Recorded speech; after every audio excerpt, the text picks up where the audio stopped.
We'd like to welcome you all to the House of Reawakening Minds on this awesome holy day with our instructor, master teacher, Grand Sheikh, Taj Tarik Bey. Islam. Well, let's receive him, y'all. Tonight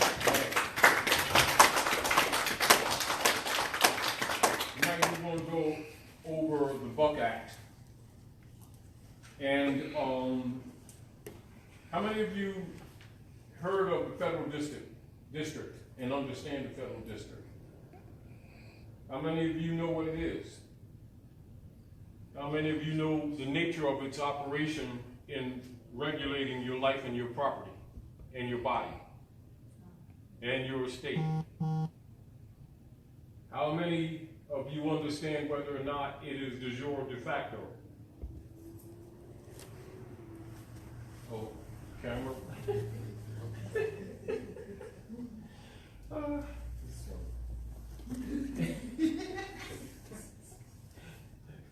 You supposed to be doing programming. You ain't supposed to raise your hand.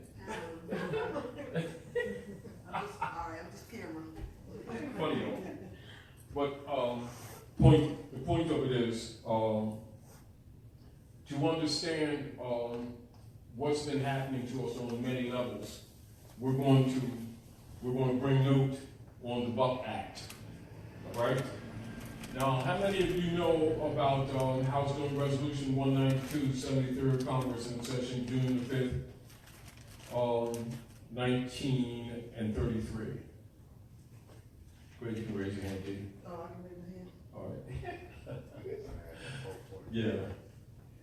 A lot of the things, problems that we're having now, even with, a lot of people are doing affidavits and notices to the de facto operators in government, and that always must be qualified because, in fact, they're not your government, although they're a governing body. The unfortunate thing is that people don't know that they are not your government, but usually people reference the United States government the same way you would reference your mother, with that connection. Like she has rightful authority and rightful birth of you. And most people look at the U.S. as that, and even the issue with the tag that you hear U.S. citizen. As a matter of fact, the federal district citizen is the U.S. citizen.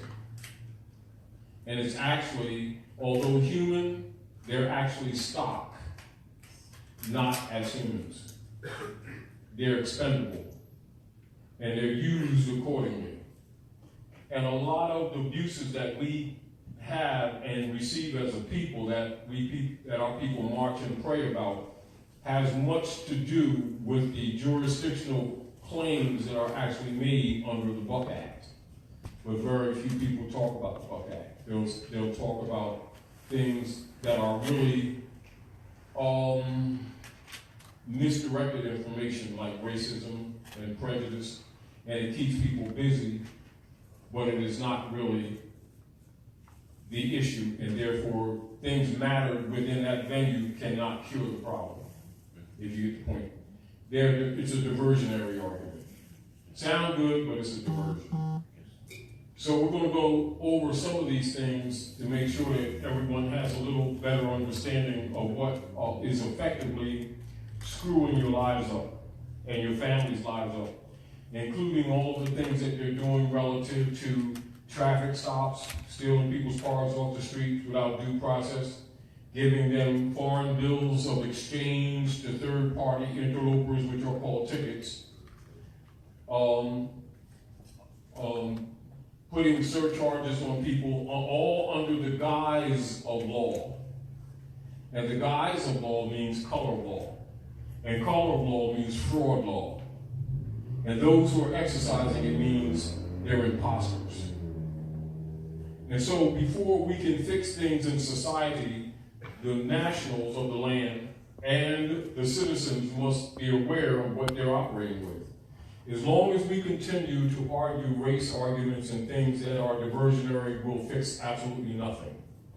Until our people are re-educated into real politics, true politics, how it really works. Not the beauty of it, because it's not beautiful, but the fact of it.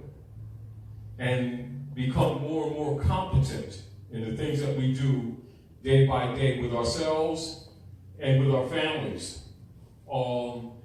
Many of the successes that our people seek to achieve in the societies and in our communities will never happen.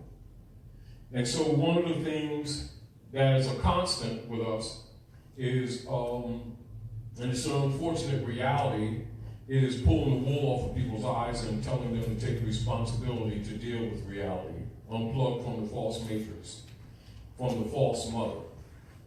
And the false mother is the U.S. Democracy Corporation that was set up in post-1861. And so those dates that you see, I put that there, this is what you must understand. There has been no legitimate operative government on the land in North America since 1861. How many of you are aware of that? Well, how many of you are aware of it now that you've been told? Therefore, now, and the point that I'm making to you is that in much and in many of the things that we discuss in societies, this must become part of your mental canvas of comprehension and understanding when you're dealing with any so-called government personnel or agencies, and understand they're aware of this, but they operate arrogantly, knowing due to miseducation that most of the people aren't aware of it, and therefore makes us subject. And so a lot of the abuses that persons claiming to be government have been inflicting upon us is because they know this and they know that you don't. But yet they're exercising authority of government when in fact they are not. Are we clear? And as a reminder to all of you,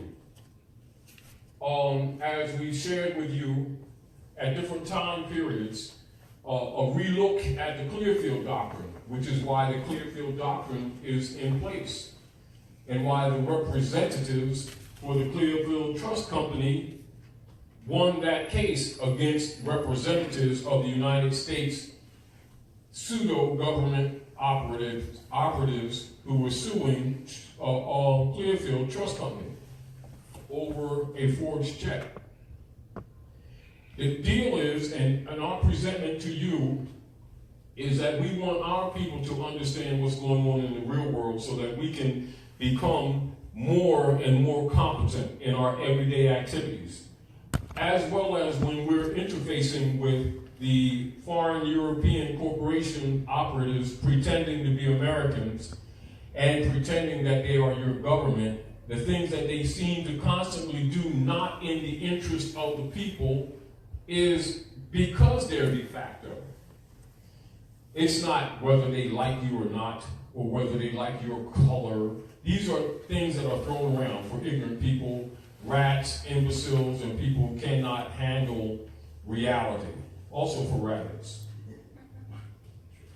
This information is for human beings that are beginning to take responsibility relative to the honor of their mothers and their fathers, that their days may be longer upon the earth land, and reclamation of their estates, which not only includes lands and property, but rights and liberties. And so we want people to be aware of what they've been asking for. You know how like a lot of people have been asking and talking about rights, and if you ask them to give them a piece of paper and tell them to make a list of their rights, most of them will have an opinion, and half of what they write down may not be a right. And some things that they skip are rights, and they didn't claim. And many things they claim as rights are actually privileges under corporate auspices, having nothing to do with rights whatsoever. And so in order to clear up some of these things, it is not to necessarily tell you everything, but it is to present to you principles where we as a people begin to use our reasoning mind and make discernment with any information that we get from anyone, here or anywhere else. And when you learn maxims or principles, they apply everywhere. They have no bias. Remember, when you deal with maxims, principles, stare decisis, res judicata, you're not looking at bias. You're not looking at partiality. You're looking at principles. Are we clear? You're approaching things with a Rotarian complexion, which means universal. It seeks to harm no one, but support the right pre-existing of everyone. And in government, the term loosely used in general is called isonomy. And isonomy, it means equal rights and justice for everyone in society. And that's often referred to as the carpenter's tools. And the carpenter's tools you will see, I'll make so that you'll know, up here.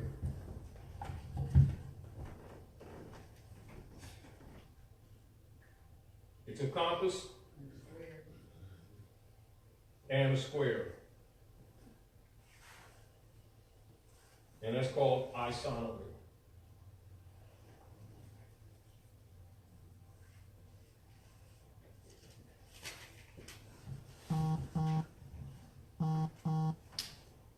All right? And it's also in principle of character when they talk about Yahushua in the book in Septuaginta or in the Bible, and they say Jesus was a carpenter, and they make reference to the carpenter's tools. That's the ancient symbol of doing geometric forms, circles and squares. And this is why when you talk about justice, they say being on a square. And when they say alpha and omega, they talk about complete circle. And then they talk about radii, they talk about portions or marks in the circle, etc. And in the ancient Germanic format of studying the ancient Africans and Asiatics, when they call the great circle the church, that is also the circle. Although, in fact, most people, the priesthood have never really taken most people to church who've been in those buildings because they have never taught them the science. They keep the science for themselves, which is why they're usually got a private plane, $3,000 suits, 2 parishes, and 3 of the women on the choir with Jesus' hair. Well, it's the truth. It's how it works. And people know it, but people deny it because most of us, to be honest, are hypocrites.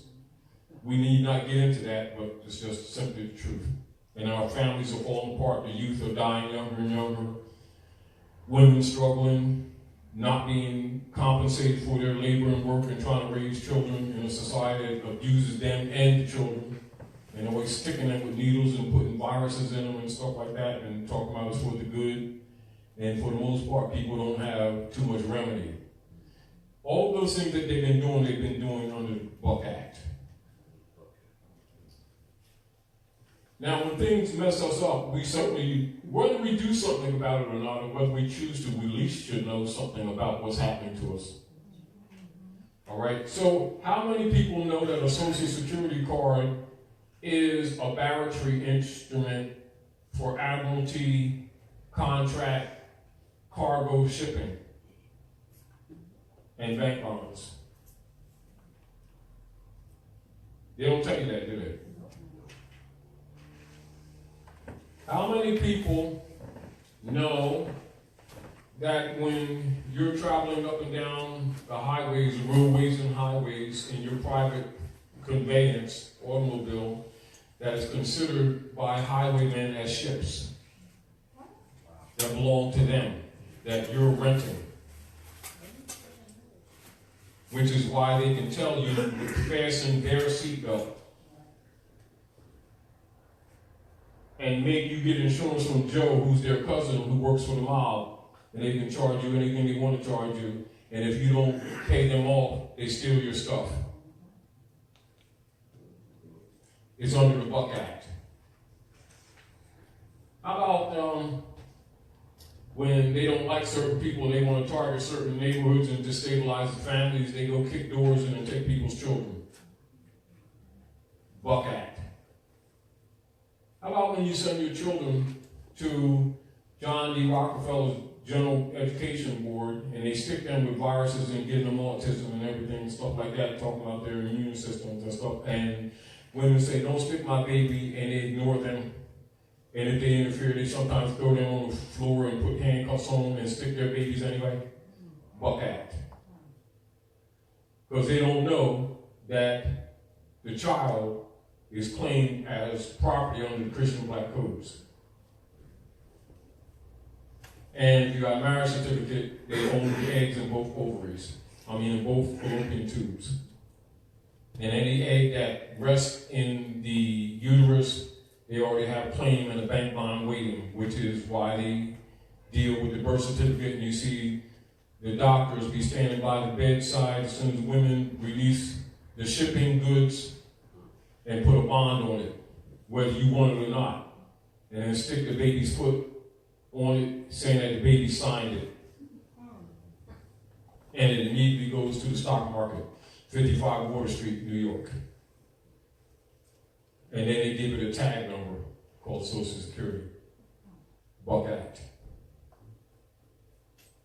And then most of the people, it doesn't matter what their so-called religious claim is, most of them be thinking that these people are really government. They're actually human traffickers.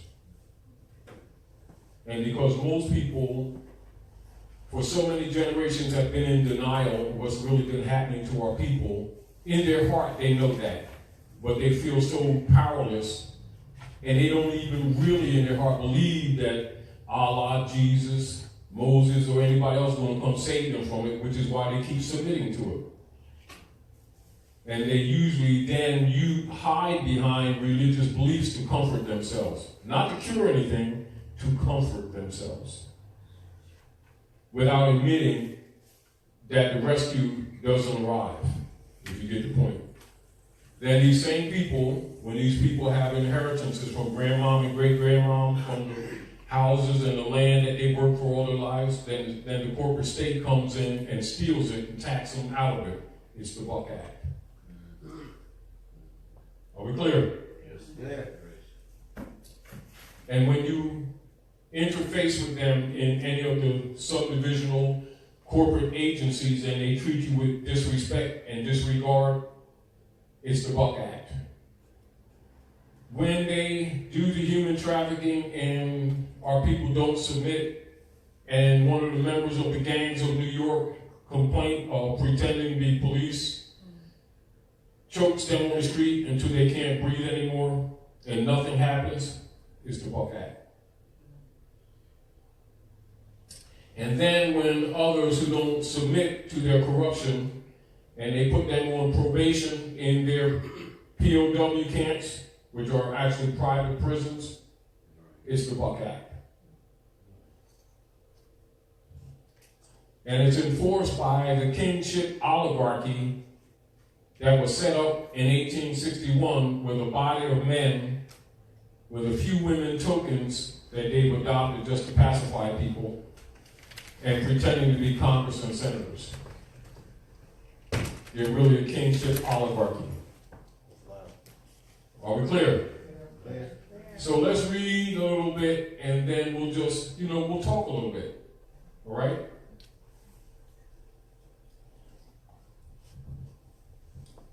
In order for you to understand the full import of what is happening, and this is in reference to the politics in general, and particularly what happens in certain targeted neighborhoods that are gentrified and a whole bunch of other things that are unique from other neighborhoods. Well, we don't have to tell you about what that is because you already know. What is happening, I must explain certain laws to you. When passing new statutes, the federal government always does everything according to the principles of law. In order for the federal government to tax a citizen of one of the several states, now, as we're saying this, keep in mind, you must already have a background in constitutional law, which should be given to you starting in the 3rd grade. Knowing that most people aren't groomed in civics, etc., we expect for you to reference this, and don't accept what I say, do some research, take responsibility and look at discernment and analyze this. So when passing new statutes, the federal government always does everything according to the principles of law. In order for the federal government to tax a citizen, one of the several states, they had to create some sort of contractual nexus. This contractual nexus is the Social Security number. In 1935, the federal government instituted Social Security. The Social Security Board then created 10 Social Security districts. The combination of these districts resulted in a federal area. Now notice it's an abstract, but they say area as if it's aggregate. Are we clear? So you must recognize that how they usually talk to people, they will talk about jurisdiction in the concept that it's actually aggregate when it's abstract. Are we clear? As an example, as we speak, this territory has an original name that's to the land. Under European colonial operations, they tag a corporate operative name on this area and they call it Wilmington. Wilmington, Delaware, which is an abstract. Are we clear? Distinguished from the physical land that they're standing on. Are we clear? And in the same way, you must understand when they're talking jurisdictional powers, don't get it confused because they present it to you in an argument as if it's a physicality. Are we clear? Also, whenever you're making claims of right for protecting your unalienable rights and your birthrights and issues, you must be always cognizant of the aggregate and the abstract. And this is very crucial in our having a clear comprehension of what I'm saying right now, because if you don't, and if you do not fail to grasp that, you may be subject to a lot of things that you don't know how to get out of. All right? And the reason we're sharing this with you because we want you to be more effective and more competent when you're dealing in any business activity whatsoever, particularly with anyone who says that they're government or that they have authority. Are we clear?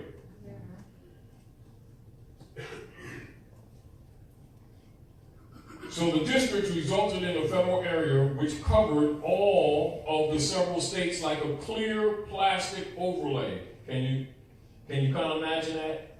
When you're cooking and you put some leftover food in the refrigerator and you put a clear plastic over it and people start thinking that that's the food. This is pretty much how they've done their corporate entities and claiming jurisdiction over food without the authority to having done it in the first place, which makes them pseudo and de facto, and it's also, you hear the term quasi. So the term quasi, that would be Q-U-A-S-I, that's one word. Pseudo, which you see up there, P-S-E-U-D-O, and de facto, look at them as synonymous in your activities. With anyone that claims to be a government agent, anyone who claims to be an officer, anytime they even open their mouth and say anything about the U.S. or any of the states of corporate entities, persons or personnel or contractors. It is important that you know these things because the criminal elements that are leading all of them have been accelerating their criminality as of late. And for many people who are asleep on that will unfortunately become more serious victims on multiple levels. And not knowing this, they won't know how to bring remedy. Are we clear? In 1939, the federal government instituted, so every time they say federal government here, think pseudo-federal government, quasi-federal government, de facto federal government. And whenever you're reading any instruments or any news, always put that into your wording when you're reading. That will keep your mind clear. It will purge you. It will baptize you to truth, distinguished from the semantic lies that they're telling, which is how they mind control the masses. Are we clear? Because if you just say the federal government, psychologically, you're establishing it as de jure or real or proper, not thinking or remembering they're a fraud. Every last one of them. I don't care how much they smile in your face, that is your cousin's brother, and that somebody said they elected them. You don't elect anyone here. Anyone here is appointed politically. And any votes that the people take on any level are to keep the people busy. Persons are already chosen. And if they don't want them there, they will remove them. Are we clear? With your help or without it. Because you're dealing with a kingship oligarchy, you're not dealing with a legitimate republic form of government.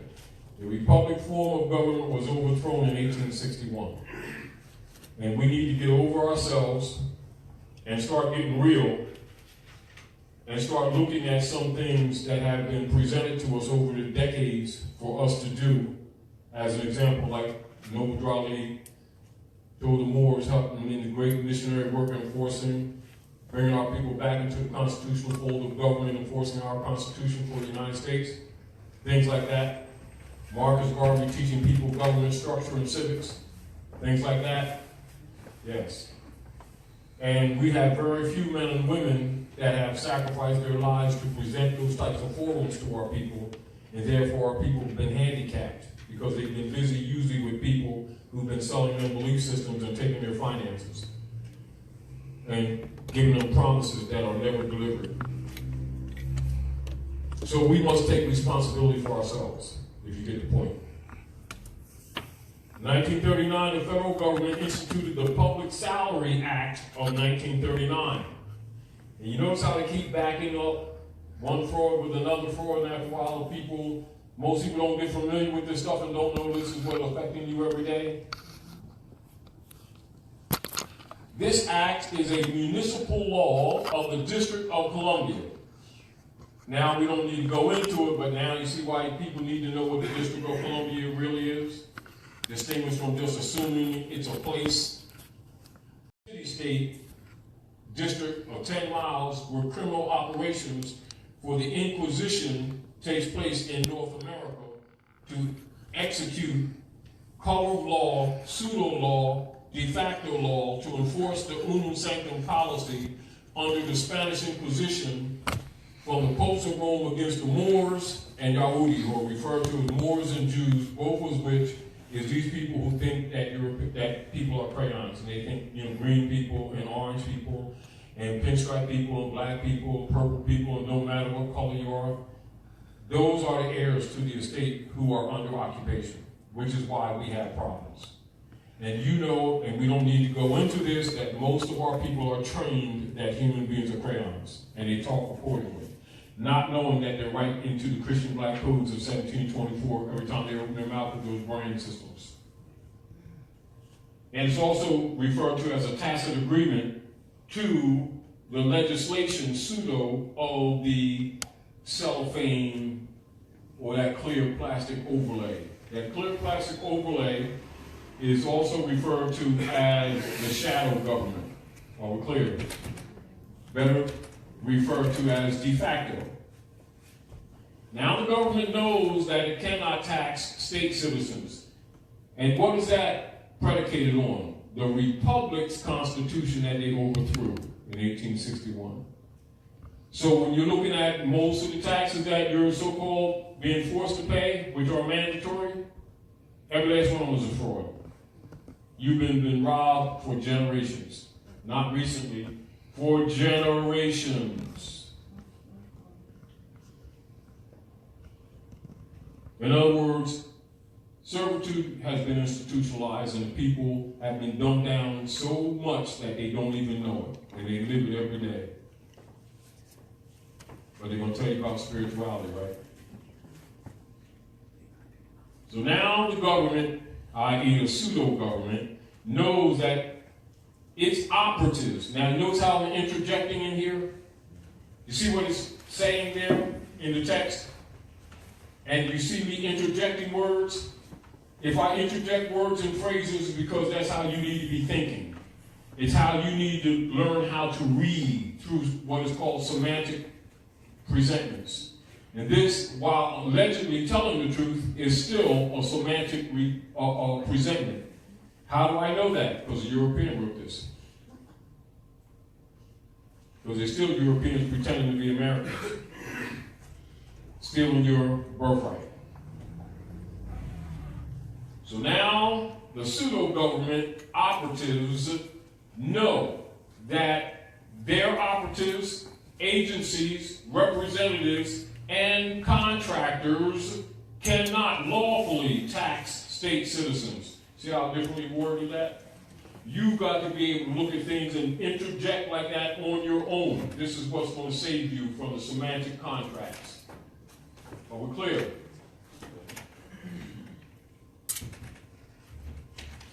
So who live and work outside of the territorial jurisdiction of Article 1, Section 8, Clause 17, 1, subsection 8.17 of Article 4, Section 3, Clause 2. Now, in the U.S. Constitution, so in 1940, the pseudo-Congress, kingship oligarchy, passed the Buck Act. And that's set at United States Code of Law 4, 105 to 113. And in 110E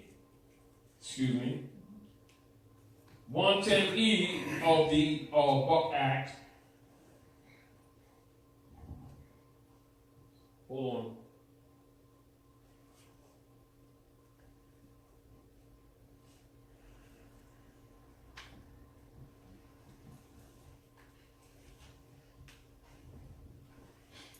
So in the U.S. Constitution, so in 1940, the Congress, the pseudo-Congress, passed the Buck Act. And in Section 110, the Act authorized any department of the federal government to create a federal area.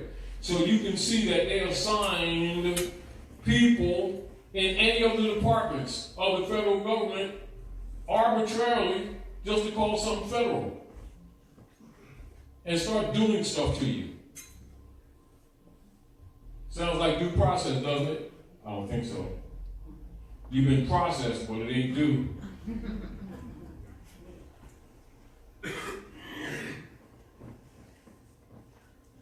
And so there is for the imposition of the Public Salary Tax Act. See, now you got to see how they layer it? Now they start to tax your salary, your labor. In other words, your sharecropping. Your very labor is now listed as sharecropping. But you see how they hide it?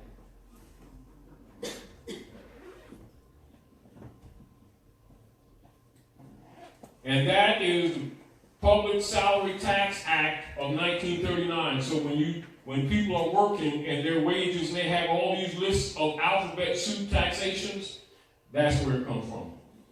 The Buck Act. Are we clear? Now what occurs, and what has been occurring, is that the average person never contests this. They don't know to contest it, do they? And if you look at how they do it, they'll do one thing 1 year, set up the tent, and then encroach on another thing based on the fraud that they established the year or two before.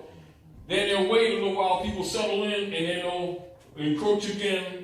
And this is how they got you to where you are today. Are we clear? Now, we can go through this thing all day long, and we can have a list of 18 or 19 different acts that they've produced after this that are all attached to the Buck Act, but they don't say the Buck Act. And after a while, the people get, overcome with clutter and just start blocking their mind out and then trying to find ways to satisfy the undue, unjustified, unwarranted, unconstitutional, unfair, unequitable, and immoral debt and slavery that's presented to them under the guise of taxation that appears to be legitimate when none of it is. From the door. When they have any so-called court case of any type, whether it's a ticket, whether it's somebody littering on the street, whether it's you didn't have registration, whatever it is, all that comes under the Buck Act. Are we clear? And none of it is lawful. None of it is lawful. But they've been doing this to people for so long, most of the people think it's law, don't they? That's that encroachment over generations, and they train them. Then when the children come in, the children actually think it's the law because that's what they've been living under. And the parents have been schooling them because they don't know civics. And the leaders are usually paid off by the corporate agencies with a 501c3 and other compromised agreements, and they won't teach them. And others are either Masons and Eastern Stars, learn it in secret and won't talk to even their family members. And so, little by little, the corruption becomes the paperwork and becomes the canvas and the wallpaper of society. I.e., it becomes the puzzle of society, the corruption of society, the source of suffering for the people under the guise of, quote unquote, the government. Are we clear? And so they use de facto and pseudo alleged law in order to actually institutionalize slavery, and they do it incrementally so that the people don't know that they've actually been enslaved.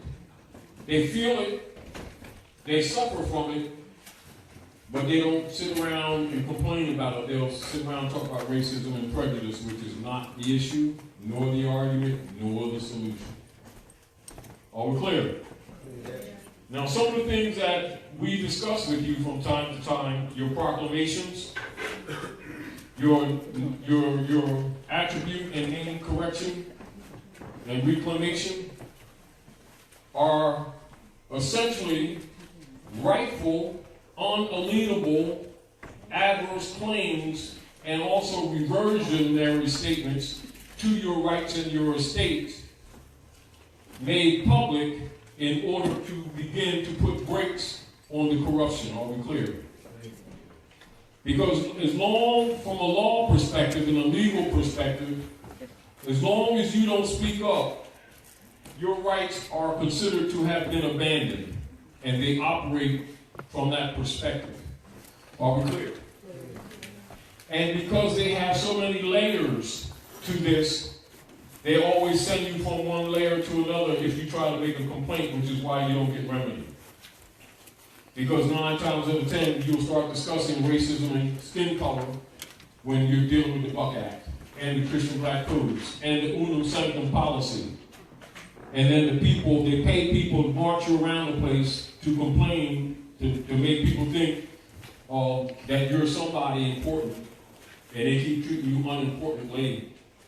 You know, so you walk around trying to convince people that you look, I'm breathing, I take up space, I'm somebody, and all that kind of stuff, and they ignore you. Because it's a stupid argument that they would send somebody, they paid some overseer to keep you busy marching around arguing about things that are totally irrelevant, making you thinking that you're doing something intelligent. Because until you deal with the issue of the problem in law, you're considered incompetent. Doesn't matter. You know? So if your tire's flat and you're on the highway, don't start talking about the content of milk.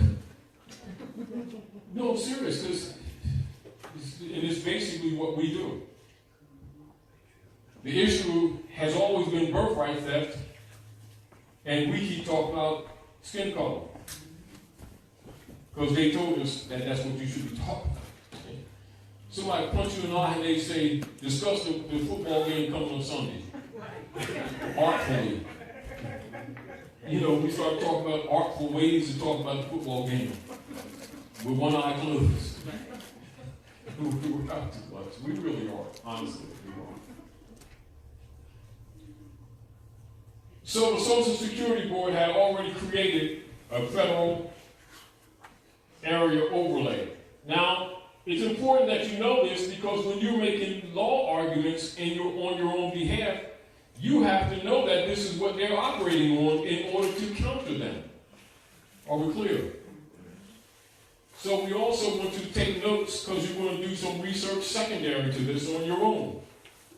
And what I'm going to do is on these subsections, I'm going to expand on this in the future to give you even more reference relative to cause and effect. Are we clear? But also to remind you that the greater social, political, and economic danger is you, me, we not addressing it. Are we clear? Because a lot of things that we discuss every day are the result of this.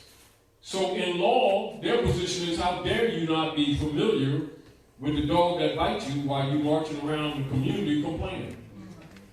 Because now you're disturbing peace. If you get the point, and then they get you on that. And it might sound unfair, but that's pretty much how they treat people that are considered incompetent. Islam. I don't know whether this may not be relevant, but It is. Okay. I got this on my mind because this is so fresh. So today, about 4 letters came to my house. Yes. Okay, addressed to my husband. And they were from law firms. They were from law firms in New Jersey. And I could read enough, for the little clear thing to say that it has something to do with a traffic ticket. And so I went off, my insurance is going to go up. You got a ticket and all these. That's what they'll do. But here's the deal. The ticket apparently was paid. Well, all of these attorneys somehow knew he got this going 9 miles over there, allegedly over their speed limit, and sent all these different law firms wanted to represent him. Yes. Which shows me that there is a business, connection between getting, why would all these attorneys all of a sudden start sending letters to represent somebody who got a ticket when the matter allegedly was between that person and the state of New Jersey? All right. Now, what were we doing last week? Yourself and I. As a matter of fact, we were sitting up working until we got sleepy. Working on an article. Right. What was that article? Not the one on the rescission. The Circle. Oh, the Circle, the Crown. Okay. The Crown. Yeah, the Crown. And very often when we present things here at the House of Reawakening Minds, we're actually building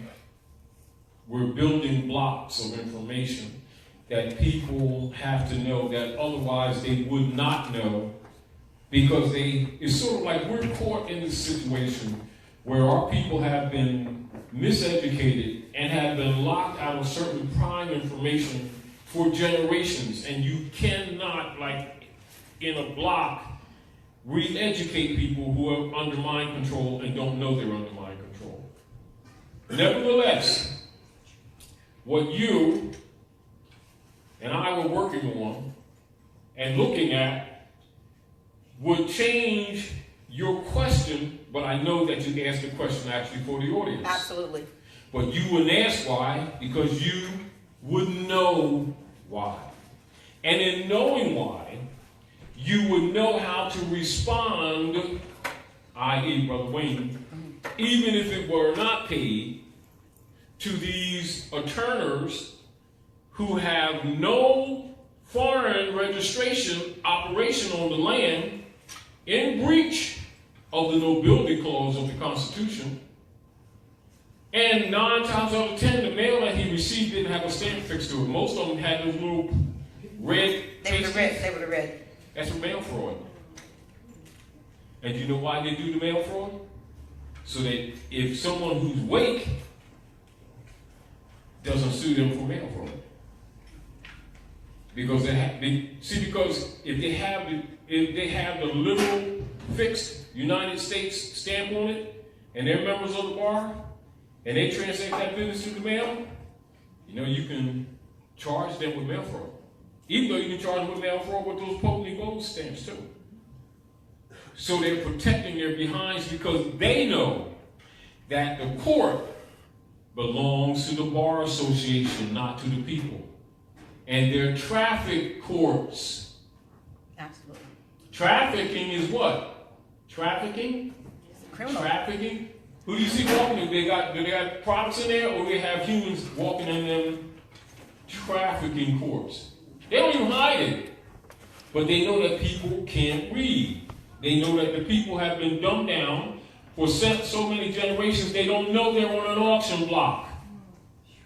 And so what you have is bidders who are on the inside bidding on the product. Absolutely. There's your answer. Absolutely. And I just wanted, because it was just, I've got those, we got them at home, so it was just like so They knew before they crystal. did. Absolutely. Of course. 3 came in today. 4. You might get another one. Now, here we go again, you all. There are 2 crowns. Isn't this interesting? Is it synchronicity? Mm-hmm. There are 2 crowns that come to mind when the natural people of the land take into consideration their forced peonage suffered under the intersocial affairs invoked by colonialism. The most poignant issues involve the social, economic, and political problems that have and do now plague and hinder the human family in these days. Many of the torts, wars, and social, economic, and political abuses and suppressions of note are presently the norm among Aboriginal people suffering the negative and injurious effects of European colonization in the Western Hemisphere, and across the planet. One of the crowns of concern has been the Queen of England and the arbitrary practices related to the popes of Rome, the Inquisition, and the unum sanctum church bull of policy enforcements, etc. The other crown, less discussed, is the Crown Temple and its past and present membership and operations. So you have Crown Temple members sending mail to your house, bidding on his affairs. And he's on the trafficking block. See how if we really don't understand how things are operating, we don't see things for what they really are. And if no one brings it to your attention, very often we live through these things every day, and it never dawns on us that 1865 didn't disappear, it just became more sophisticated. And guess what happens if they don't forward the extortion payment? They will send out what? Policy. A posse and capture the slaves. And steal your horse, except it's your car now. Don't they, you all? And then ransom it, don't they? They have them called impound yards.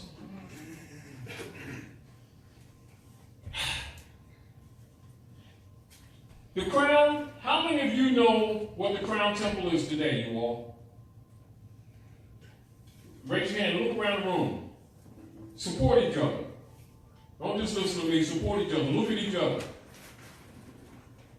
How many of you know about the Crown issue with the Queen of England under the Secret Treaty of Verona in relationship to the U.S. corporation colonies that the people who don't know government think is a country called U.S.?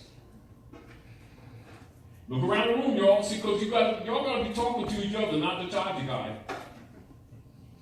Because really, you have to fix this with yourself, and you're going to have to fix this with your families. Because as long as your families don't understand, they can't come to your aid when Romans come to your door. Which is why you're here in the House of Reawakening Minds, to clean up a lot of the misgivings, to kind of encourage you to begin to look at reality and not be afraid of what you see, but to begin to take responsibility.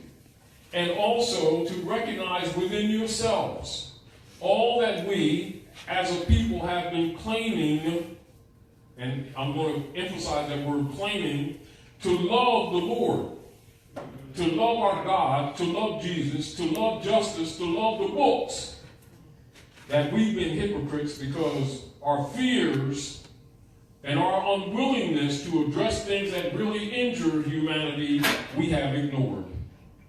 And we have pretended everything is all right, because in fact, we have actually cowered under these things and submitted to things that we should have never submitted to. And it is time that we begin to take responsibility and rebut and reject Roman operations in North America and in the world. Islam. Which is what you're suffering. And instead of talking belief system, talks facts and start liberating people for real, starting with yourself and your family members. And then developing your thinking critically in such manners as you're capable of reading any instrument, dissecting it, and being able to share it with the children so that they don't grow up into the miseries that we have been suffering. Are we clear? Yeah. And to honestly assess the positions that we've taken over the years with our pretended safety and our pretended salvation while we suffer and our families fall apart. And they steal our houses by the day, and steal our vehicles by the day, and take our people to traffic courts, and put them on an auction block, and then have members of the Crown Temple write letters to your house to represent. A free man and a free woman present themselves. They're not represented. For that is the mockery. Are we clear? Yeah. But anyway, let me read a couple more of these things, and this is what actually me and Dr. Nailah was working with, editing this just the past week. And of course, we've been sharing with you all who've acquired, the flash drive from her. We've added that to the study drive. Truth needs no apology. The feudal law, governmental, and judicial systems operating within the jurisdiction of the United States of America. So we're talking about jurisdiction. We're not talking about physical land. They make you think it's the physical land. So you must always separate the abstract from the aggregate. Are we clear? Because what they're doing, they're bleeding over the abstract corporate jurisdiction that they created in secret on a piece of paper and saying it is the law of the land, which it is not. Are we clear? So, the United States of America, which are artificial person abstracts and private corporate entities, functioning at both the federal and at the state levels. And these corporate legacy entity constructs having British Crown colony origins are now owned by the Crown, which is a private and foreign power. Are we clear? So the courts that are operating on the land, Morocco, America, North, under the jurisdiction of the U.S. Corporation Company, i.e. the U.S. democracy political platform,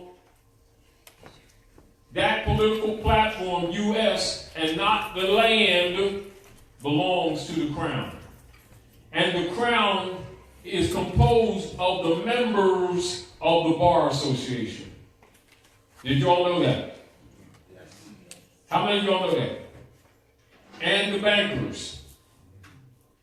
And the bench that the magistrate sits on is really the bank collection table. So when you look at the bench, think bank. Because absolutely, and that's not speculative, that's actually what it is. It really is. And if you do a research in law, you will find that the United States Corporation Company courts, the bench is the bank, and he's the auctioneer collecting for them. Are we clear? Clear. This is why whenever a quo warranto is requested of them, they will look at you cross-eyed and get very vehemently evil and nasty with you because you just caught them. But they have backup with armed guards from the gangs of New York that are pretending to be law officers because they bought blue suits that they from the finance that they stole from the people, and they call themselves law officers, and they're actually an organized gang that started in New York City, and they made contracts with the U.S. corporation company to destabilize Aboriginal people's families. And they patrol the neighborhoods, robbing the people, planting guns on them, planting drugs, and then locking the people up. That's the truth, researchable. This is why a lot of times when people, out of frustration, not knowing what they're dealing with, and start making complaints on these persons, and nothing occurs, that's why. And then in other instances, when they do get to a point where there has to be some kind of a settlement in one of these trafficking venues that they will call courts, and then the court will issue dictums along this order, and I suggest you all do some research and you'll find this for yourself. And the courts have always declared the policeman's obligation is to the corporation and not to the people. So what happens when people be called the police on their family members? You lucky you call policemen to your house, you be lucky that they don't leave with everybody still breathing. Well, my cousin, he's kind of drunk in the yard and he's acting a fool, so I'm calling cops. They come in and shoot him. That's right. You didn't have to do that. You didn't have to call them either. Because if you knew who they really were, you would find out some kind of order in your house and your family to try to get things together for us to start fixing things amongst ourselves. Because every time you call one of the foreign gangs of New York in that you keep thinking as law officers, not knowing that they're commercial mercenaries. Write that down. Commercial mercenaries. And that is a lawful term that actually applies to them, not because Taj you guys said so. They are commercial mercenaries. And in correspondence with Pope Francis with the rest of the world, he will refer to them as commercial mercenaries. So if you know they're commercial mercenaries, would you call them one of your family members? But if you thought they were really officers of the law to enforce Constitution for protecting the people, then you call them because that's what you expect, don't you? What happens 90% of the time? It ain't what you get. I thought he was Happy the Clown. I think that sign was just a Ronald McDonald. But he looks like Happy the Clown. I don't think you should have called either one of them and expected good results. Unless you want a good laugh on you. And that's pretty much the truth, unfortunately. So, now let's go down a little bit. A Templar is a member of the Niceno-Constantinopolitan Creed religious and political order that is also called Knights Templars, Knights of the Temple, and poor soldiers of the Temple. The order was founded around 1118 and organized on the land at Jerusalem, an ancient city at Canaan. Canaan is also known as Palestine. And the area of Jerusalem, of Palestine, has since 1948 been politically designated as a part of the contemporary body politic and political state now called Israel. So when you look at history and you understand the relationship between the popes of Rome, the crown of England, the transference of that sovereign power by King John to the round church of the Templars, you understand how things are happening to you now, whether it's with the IRS, the Federal Reserve, taxation, income tax, FICA, FEMA, FART, Color Coalition, Your Coalition, NAACP, P on Me, and all the rest of the alphabet soup organizations and orders and leeches that always drain your community and produce absolutely nothing. And generation by generation, you get poorer and poorer. The children get sicker and sicker. And people at a younger age every day are walking around with canes and walkers. And they haven't caught on yet that they're under military occupation.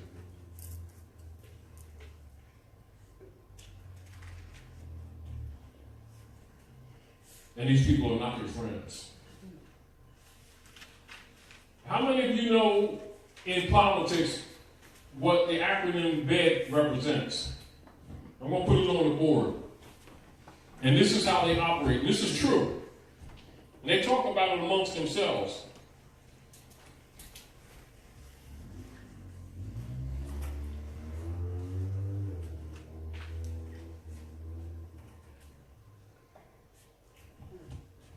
You know how like in the Bible, the Septuagint says don't go to bed with the harlot?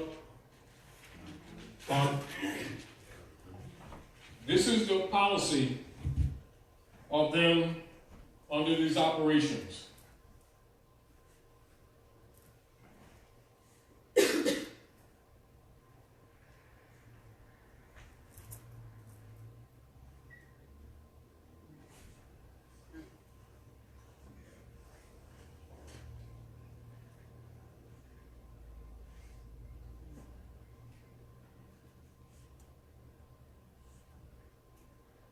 That's their policy.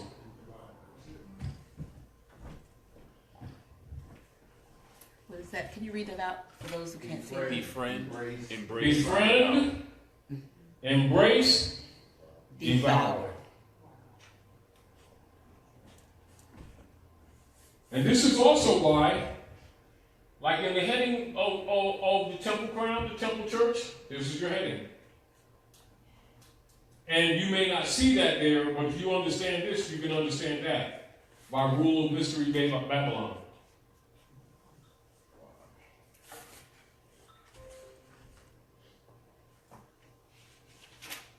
Just as a reminder to you. Keep in mind that while we're sitting around thinking about morality, they're thinking about how to kill your family off. While we're sitting around thinking about complexions, they're sitting around and they have think tanks figuring out how to steal your estates. While you're sitting around thinking about getting somebody to like you and think that you're somebody, they're sitting around with think tanks and scientists creating viruses to stick in your babies when you send them to get educated. And then you always continue to lose and sit around and talk about, let's have a meeting because they don't understand us. No, you don't understand them. That's the meeting you got to have. You do not understand them. Now, first we will note and take account of a little historical background. Now, paint this in your mind. Do some more research, you all. Just take some of these notes. And some of you have this on your flash drive, so you can deal with that. Those who don't have a flash drive, you see Dr. Nailah. First, we will note and take account of a little historical background. So now we're giving you some background, all right? The temple church was built by the Knights Templar in two parts, the round and the chancel. Are we clear? The round church was consecrated in 1185 and was modeled after the circular church of the Holy Sepulchre, which is located in Jerusalem. Are we clear? So it is an imitation in a sense, if you get the point. The chancel was built in 1240. The temple church serves both the inner and middle temples, see below, and is located between Fleet Street and Victoria Embankment at the Thames River. Its grounds also house the Crown offices at Crown Office Row. This temple church is outside any canonical jurisdiction. The master of the church temple is appointed and takes his place by sealed, non-public patent, without induction or institution. And the reason you must know that because this is totally kept out of your venue of exposure on any intellectual or political knowledge level. Because it has much to do with the running of the politics in the Western Hemisphere under European colonial operations. How do the Knights Templar and the members of the Circle Church operate so smoothly without being detected? Attorneys. All licensed bar attorneys are really attorneys. All clear? I repeat. All licensed bar attorneys are really attorneys who are doing business and operating at North America and under the United States jurisdiction. These attorneys owe their allegiance to and give their solemn oaths in pledge to the Crown Temple. Their fidelity to the Crown is the established fact and stands as the binding rule whether the bar members admit to it or not, or whether realizing this oath-bound obligatory fact or not. This fundamental truth is simply due to the fact that all bar associations, I repeat, all bar associations throughout the world are signatories and franchises to the International Bar Association, which is located at the Inns of Court at Crown Temple. The Crown Temple itself is physically located at Chancery Lane behind Fleet Street in London, England. Although the bar members may vehemently deny it, not wanting the public to know, all bar associations in the United States, such as the American Bar Association, the Florida Bar Association, or the California Bar Association, as examples, have direct ties. And these, without exception, as with all other bar associations, are franchises of the Crown. So when they send mail to your house, did they say that they were bar members of the Crown of the Chancery in England? I don't think so either.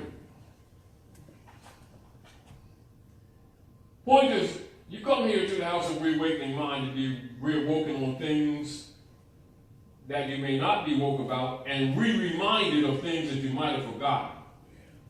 Because we have to constantly be diligent and aware and deal with discernment every day of our lives because they have traps in the house, out the house, and on the side of the house. And even on the toilet. Are we clear? And when you send your children out and deliver your children to them, don't expect your children to grow up healthy and wise. Because both of those particular things are being addressed by them to neuter it. And that's not an opinion, that's a fact. So if you love your baby, start getting together and think of something different real quick. I know it's hard, but if we're so miracleized, we keep talking about, and we're so godlyized, we need to come up with something. Because what you're doing, you're sacrificing your babies. And I know it's unfair, and I know it's hard, and I know we're trying to survive. However, do not ignore the fact that they're not your baby's friends. Don't let them stick your babies.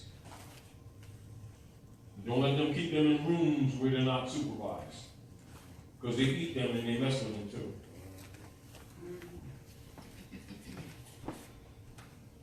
And they commonly disappear them.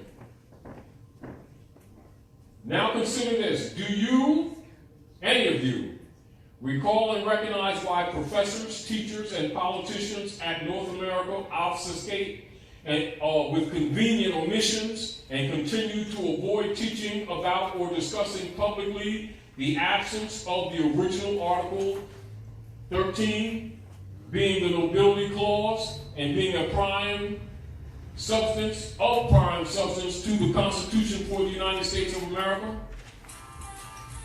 You're aware of that, the nobility clause? How many of you discussed the nobility clause with your children in your house? How many, if it was brought up as a discussion, can discuss it competently without looking up in the corner of the room trying to pick straws? Can you speak on it as clearly as you can, 1 and 1 is 2, as smoothly, as quickly? And if you can't, go do some research and get yourself grounded again, because you're going to need it, because they're going to be, well, they are already liquidating your estates.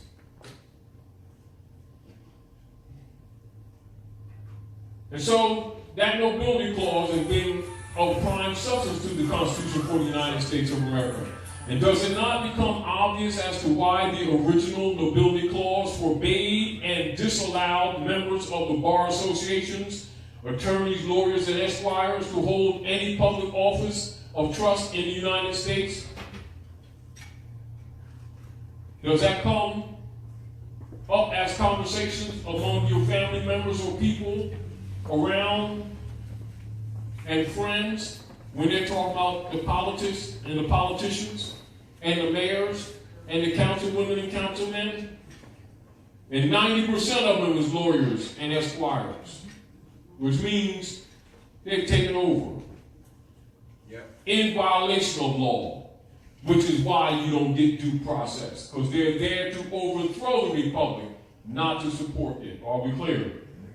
And for those of you who may need more reference, go look at House Committee Report 1952 on the bar associations, and you do that in your own spare time, and I think that'll answer a lot of questions that might arise at this point of the conversation, which we will not get into.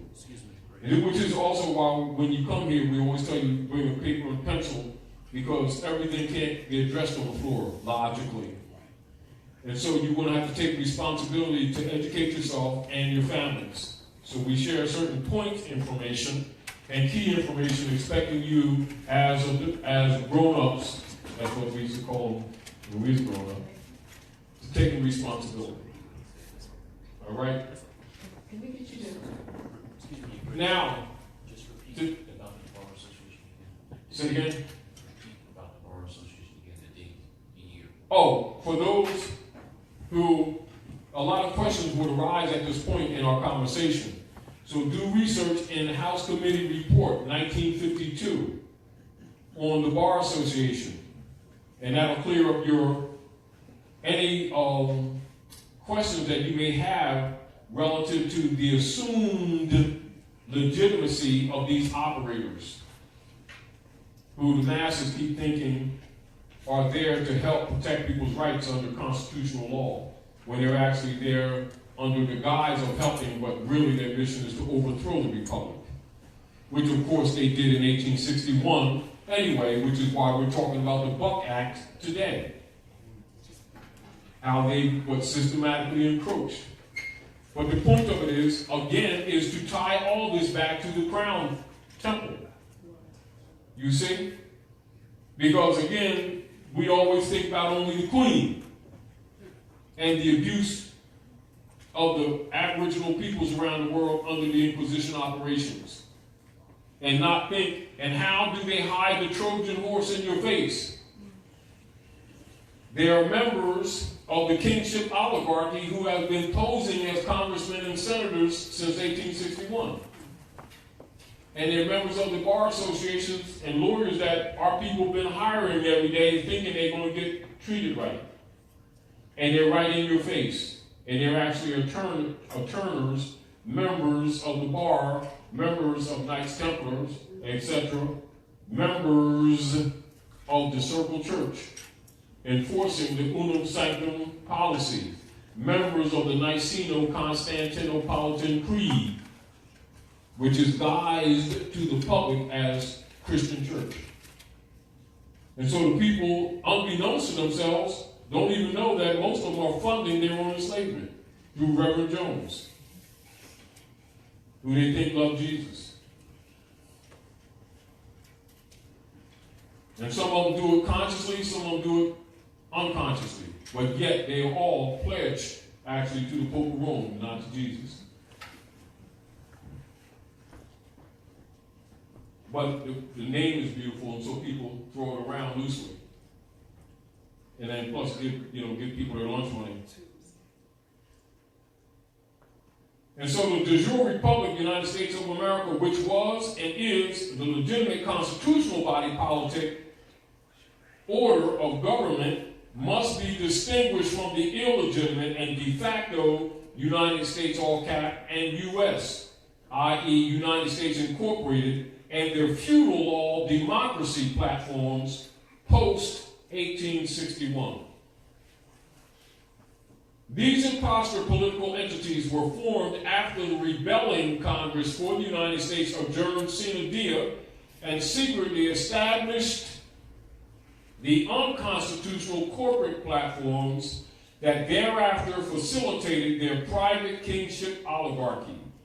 The commercial human trafficking democracy order and their pilfering color of authority misprision operations, and these are more contemporary political activities, and the colorable legislation associated with them ties back to the Crown directives in the background. Much of their work is veiled within the operative works of the bar associations, lawyers, attorneys, and esquires, and with their secret connections to the bankers operating at North America and around the world. So they're in your face every day, aren't they? And you never suspected Trojan horse, did you? See, one of the keys is why they're so successful, because the people don't know what they're dealing with. The people are assuming one thing and they're getting another. See why it's worked so well for them? See why the European communities are prosperous and our communities are falling apart? While their communities are well structured, our community's got a church on one corner and a bar on across the street. In almost every 4 or 5 lots, even in the poorest cities. Reverend Jones is doing pretty good, though.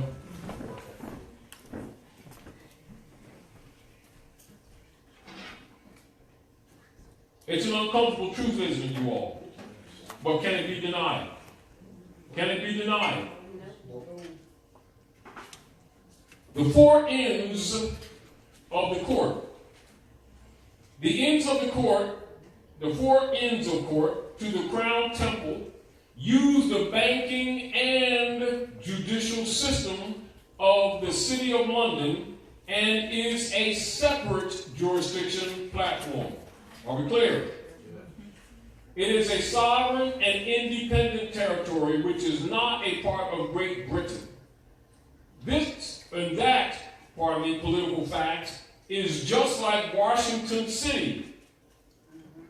The District of Columbia was called in 1800s as a political body which is not a part of the North American states, nor is the District of Columbia a state within the organic United States Republic. The District of Columbia and its political platform was established to extort from, to defraud, to coerce, and to manipulate the American people. Its operations are dedicatedly feudal in character. These fleet street bankers and lawyers are committing crimes in America under the guise of sovereign authority and under a color of law. You see the definitions for legal and lawful below. The bankers and the lawyers, and they're bracketed because that must be, you understand what I'm saying? They're front, are known collectively as the Crown. Repeat, y'all, and you got to get this through your head. You got to understand why they send that mail. The bankers and the lawyers are known collectively as the Crown. Did anyone ever tell you all that? Now, listen up, y'all. When you start talking to these fellows operating in North America, start referencing them as Crown members in your legal correspondence.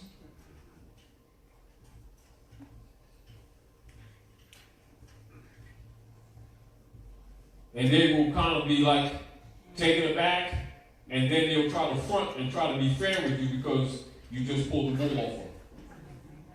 See, but as long as the people don't know that they're really attorneys under the Crown Temple Church of London, they can be arrogant, steal all your finance, drain you, don't give you service, and then also they'll tell you that they're officers of the court. Why? Because they own it. This is why over the years, when we make reference to things that you all need to know, we present to you the word leave and send you to Henry Campbell Black's Law Dictionary, and it will tell you when you hire a lawyer what? You admit the jurisdiction of the court because he's an officer of the court. And his allegiance is to the court, not to you. Therefore, he's a what? A bounty hunter with a tie, and you just hired him. And it's a human trafficking venue, and you be thinking you're going there for justice. Are we clear? Yeah. So the Fleet Street bankers and lawyers are committing crimes in America under the guise of sovereign authority. So that means color of government, doesn't it?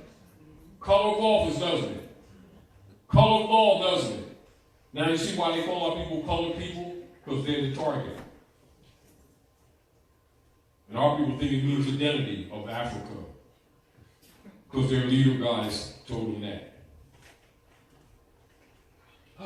Boy. So the bankers and lawyers are known collectively as the Crown, and the Crown's operatives and members in pretext and guise are acting as lawyers, whilst their members are actually Templar bar attorneys and are not lawyers. Attorney and attorneys are derivatives, of attorney. That's from Old French. Attorney meaning to transfer to a point. From Latin adverb to turma and term. In law, to turn over to another. So what you think that they're helping you, and what they're doing is turning you over to that magistrate for auction. Well, he's representing me, don't he? So, At that point, you're a piece of cardboard. Guess what happens if you start opening your mouth? They charge you with contempt because cardboard ain't supposed to talk. It's like walking in that room with a poster that looks like you, and you start speak up poster. And they sit there, everybody turn around. What? In contempt. Talking poster. I got my rights. I don't think so. They'll be looking for a little one on recorders in that poster because they ain't supposed to be saying nothing. Now that's what happens when you're so-called represented. Are we clear? Why they be telling people to shut up? Because they're on the auction block. They think they're in there for their rights.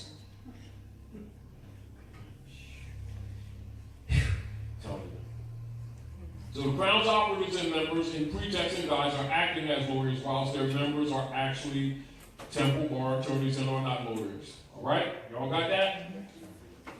So the other Crown. Now, Crown essentially, and this is conceptually, this is the establishment of what it is so that you can understand the multiple facets. Are we clear? Crown essentially refers to the sovereign power in a monarchy. Are we clear? And especially in relation to the punishment of crimes. Felony is an offense of the crown. Crown is also an ornamental badge or regal power worn upon the head, by some sovereign princes Are we clear? Also, the word crown is frequently used when speaking of the sovereign himself or herself, or of the rights and of the duties of the prerogatives belonging to the sovereign. That is in any affair that the sovereign may address in general. Are we clear? So when you refer to crown, you're dealing with both the adjectives and the acts. All right? The present-day Queen of England is not the crown. Now, this is what's been explained to you, because we know that she is, but we must understand name-only type thing that's happening. All right? So the present-day Queen of England is not the crown operating in the absolute sovereign perspective, as we have all been falsely and traditionally led to believe. The issue is not that the same has not been the case. Rather, we must know about the other operative crown, in that it is comprised of the bankers and attorneys, or attorneys. Are we clear? And you got to keep this in your mind so that you'll stay clear in all activities. And also while we try to encourage you to study law and history together. Because you're going to have to start taking responsibility to protect yourself. Because these people are in place to rape you. They're not there to circumstantially meet you. They are in place to rape you. Their business is human rapery. Not peripherally, not circumstantially when something comes up. They're in business for that purpose. And the U.S. democracy platform set up in 1861 was established to solidify that function. Not circumstantially, but by fact. Are we clear? Therefore, you must be diligent. Indisputably, we've been negligent for generations, haven't we? Because we have not addressed these things. We've been marching all over the place and complaining. Talking about keep hope alive, give me a peanut butter sandwich too, because I'm a little bored and all this stuff. And you don't get a peanut butter sandwich to kick your keisters, steal your house, throw your cat out. And gentrify your neighborhoods, and we march all around the place. And while we can now count generations of destruction to broken families. And of course, being irresponsible as we have been, always blaming on the devil, rather than look at who's really doing it. The Romans who've been occupying your land. And we've been calling them Americans, and they're really European occupiers under unum sanctum policy, Spanish Inquisition, and European colonial operations in the Western Hemisphere. And that's how you should always speak of them. Not necessarily with hostility, but just with truth. Are we clear? And when people speak to you of them in any other form, correct them on the spot. Failure to have done so is why many of your children are suffering now. And why you're suffering now. Because they've been assuming the status of sovereign, which comes under the legal title white person, that you didn't know has nothing to do with complexion. This is another reason why you must know law and history. And so, while we may ask others to do this, that, or the other for correcting things in society, the one that you really have power to vote for to make a change is called self. And if you're not willing to address yourself and change your language, things you say, things that you comprehend, things that you understand, overstand, understand, then you can't command it of another, even though that other may be enmity to you. You can't complain about the devil if you do not seek to do good works. For the sake of good, not because you want a sandwich. Is that fair? So therefore, do unto others as you have them do unto you. As a rule, not as some biased opinion because you belong to some club. Is that unfair? All right. So, those attorneys and attorneys are members of the Crown Temple, and this has not been taken into consideration by most people. And this naivety that exists amongst our people, which you already know, has much to do with the controlled education platforms. See the philosophy page of the General Education Board of 1902 as set up at North America and founded by John D. Rockefeller and Frederick T. Gates. You all already know that, so we don't need to go into it. Also consider the secret pledges of the politicians and the clergy who you've been trusting. Both those club members are also associate honorary members of the Crown Temple Church. See why they always hiding behind Jesus? So that you don't think about this. See, they always say Jesus, never dawns on you that this is where their real membership is. And everybody knows this but us. Is it any wonder why everybody comes to North America, starts making economic and political successes, and our people fund it all and don't catch on and they keep catching it? Now, is it not true? Is it not commonly provable and known that people come from different nation states from around the world, come in certain communities, get empty houses that the people in the communities can't even get, and within 6 months of wearing some of these saved people braids that belong to somebody else, and somebody sold their hair from some other part of the world, someone else's eyelashes and some toilet paper of different grades, from soft to hard, and some Bounty napkins and stuff. Oh, soap powder too. And blunt paper and 40 ounces and a whole bunch of other stuff. And get wealthy. And our people still ain't caught on. But they saved though, ain't they? You know, our hypocrisy must stop. And if we don't love ourselves, let's start loving our children. Let's stop being so selfish for the now and set some legacy for the generations to come. Is that too much to ask?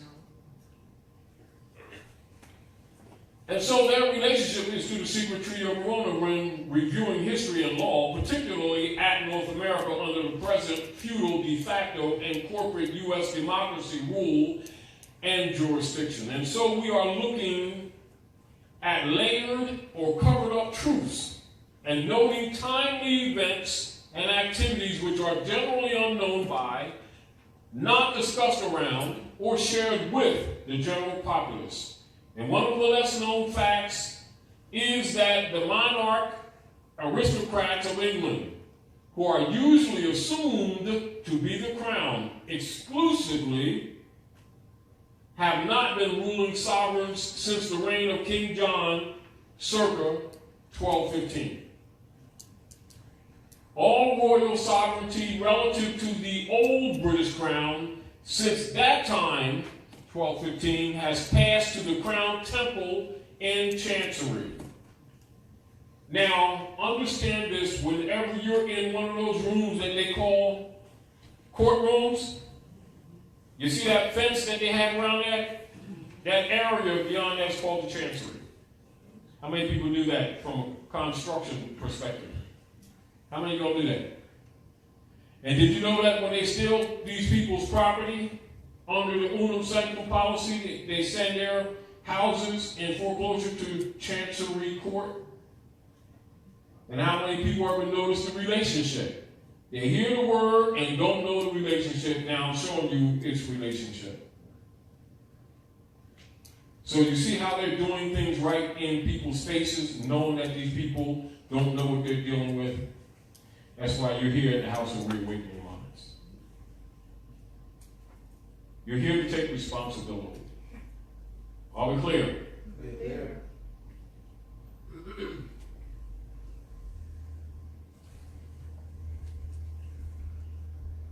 And so all royal sovereignty relative to the old British crown since that time of 1215, and you think Magna Carta era, you see, passed to the Temple Crown Chancery. Now as we go back up to the beginning part, as you can see, the bar association members, and the bankers comprise the Crown Temple Church.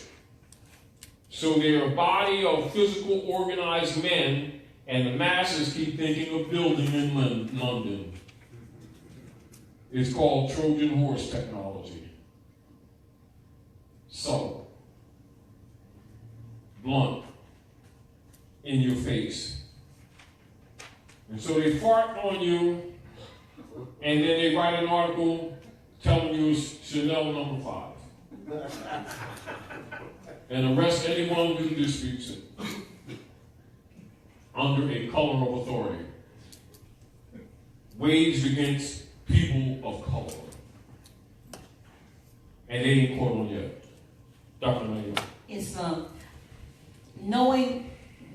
how does knowing these historical facts, once one knows these historical facts that you bring to us, how do we go about bringing this before, say, if someone has to go before their court? Yeah. How does one use this knowledge to free oneself from the tyranny of this deception? Right.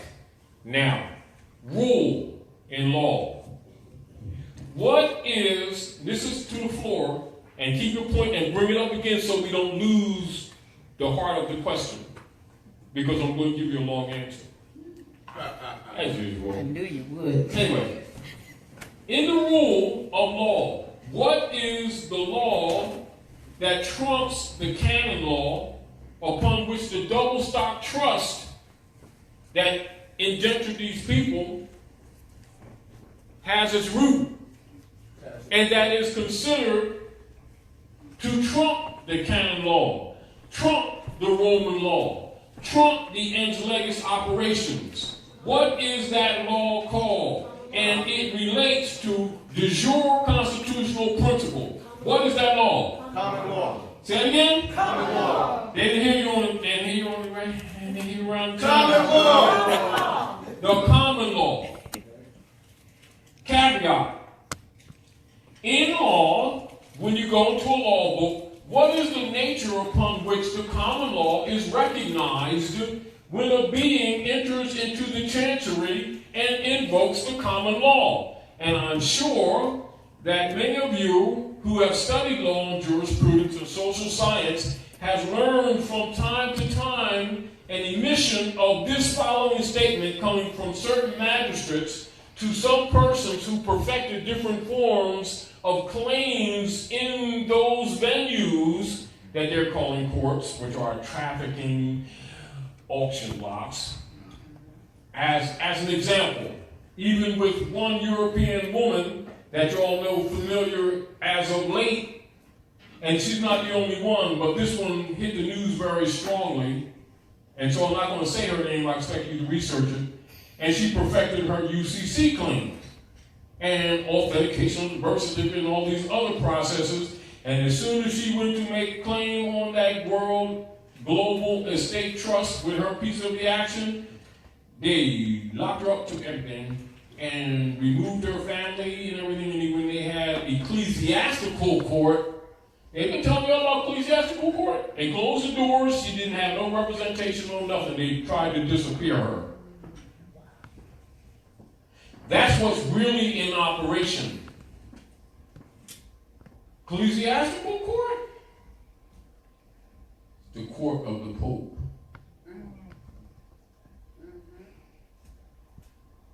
So who is behind this?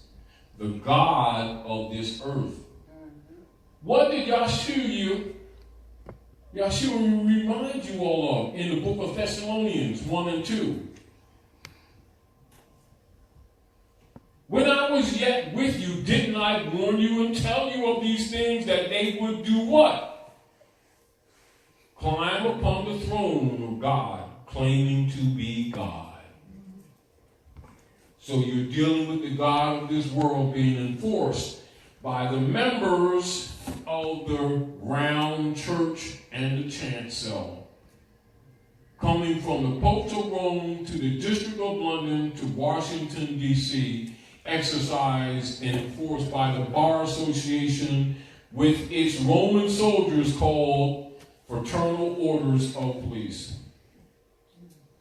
In your face. And y'all been talking about your government. Now, what do you do with that information, Dr. Nailah? Consciousness is represented by this statement in Septuaginta. Being born again with a new mind. And when you have a new mind, you think different. Is that not true? Is that not logical? Knowing that culture's in the language, you change your language, don't you? Yeah. And if culture's in the language and you change your language because you now awakened or you're conscious more than you were yesterday, you change the circumstance. Why? Because the word is first. That's right. That's right. And the word was with God. The word was. Yes, sir. And the word Yes, sir. was God. At what point you didn't get that? That etymology is key in why they do not teach etymology to our children. And why our children are registered in documents all across North America, right on up to the parents, as having an average reading level of a fourth grader. And then they keep losing. But they claim to be saved. They know the Lordeth. Don't even know it's the Lords of London.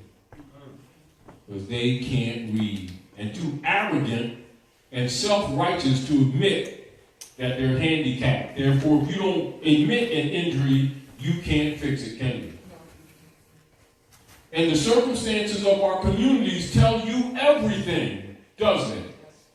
Now, back in support of your question, Dr. Nailah, in law, the foundation upon which the common law is recognized in courts around the world is your capacity and allegiance and association to the ancient traditions and customs of your forefathers from time immemorial. But guess what? If you fail in that, you fail in the common law. Because rights and liberties are heritable.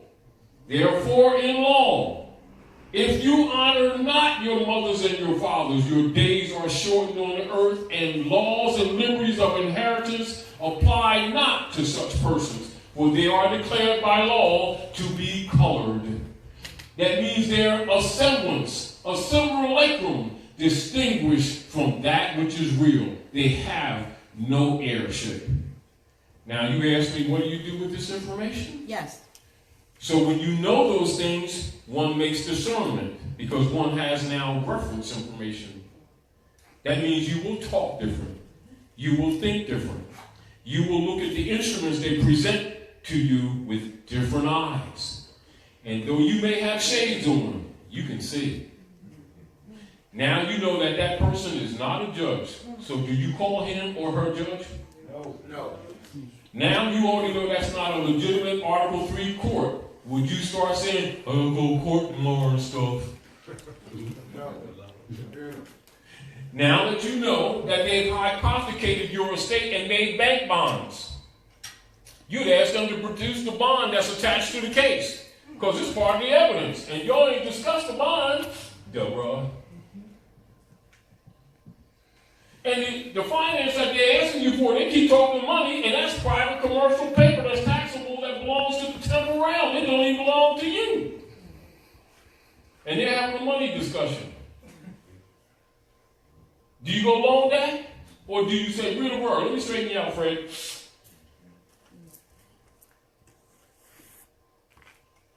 Is that complex? Well, see, the government says you need a license. You're not government. That's for starters. It's called Clearfield Doctrine. See how this stuff all falls in place, you understand? They're making demands of you, and they're not government. And you keep forgetting they're not government. They're members of the temple round, the round church. the Crown Temple, Inquisition operations, Westminster, London, occupying North America. And you know what? We were talking to some people this morning. One of the brothers saying, look what America did to the black man. I said, bad statement. America's our land. America is not the United States Corporation Company occupying and their operators. And the daggone sure ain't the Europeans that you're talking about. Get it straight. Because as soon as you do that, you've just killed your own argument. If I'm defending against someone like that, those semantic misunderstandings and miscalculations can be used pro or con at option.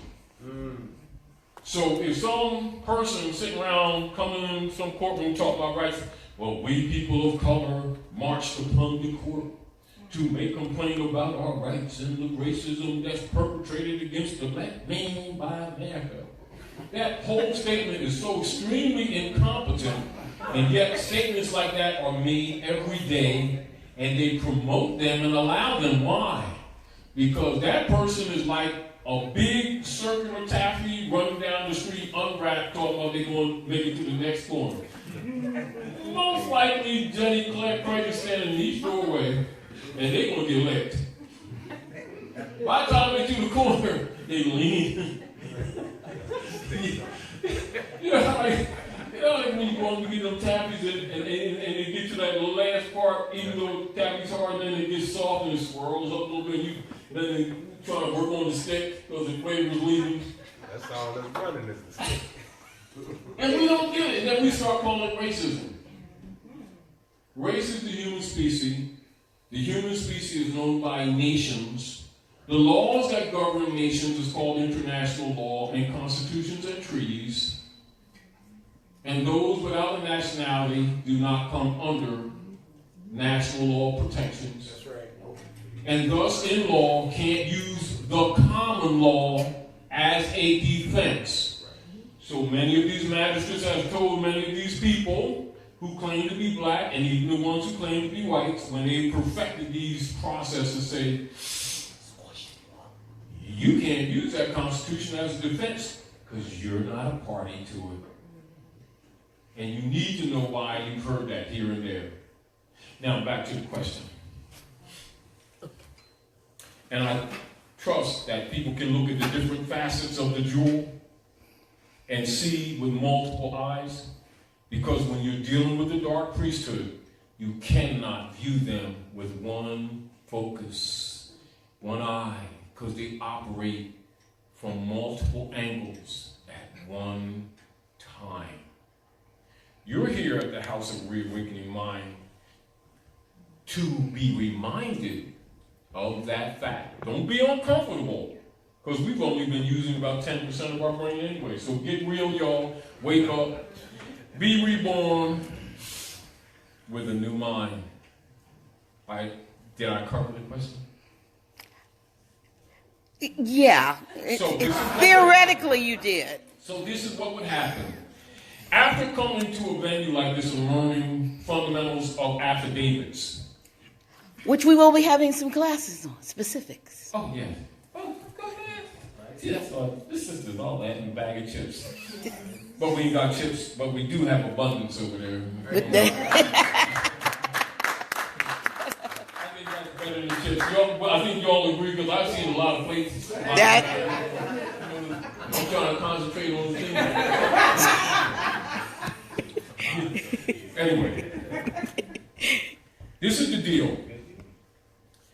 When you communicate with persons that are making a claim against your estate, in constitutional law and what is known as due process, you bear the right, the self-obligation, and possess it, not given, but existing with you, to question your accuser.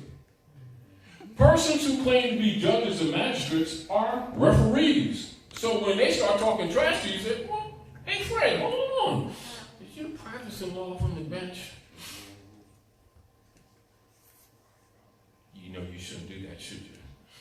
I think you should recuse yourself, shouldn't you? Well, you know, this red did this and you did that and your sneaks are tied together. Oh, you accusing me? I think you better come down off the bench and swear in, because I'm here requesting you.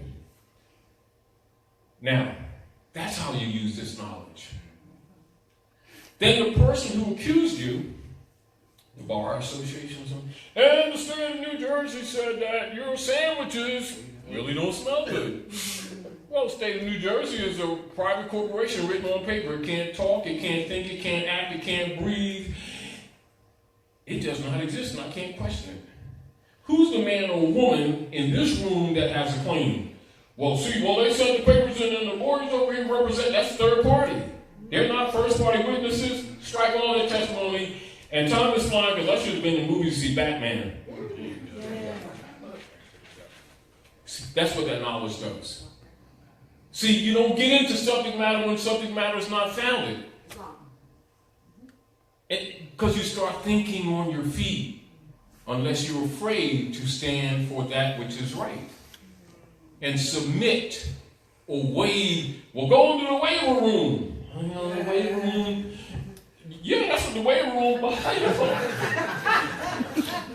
you. You don't waive your rights with them because they ain't right from the door. They're de facto. They have no rights to give. Therefore, don't take no offers. Don't go to bed with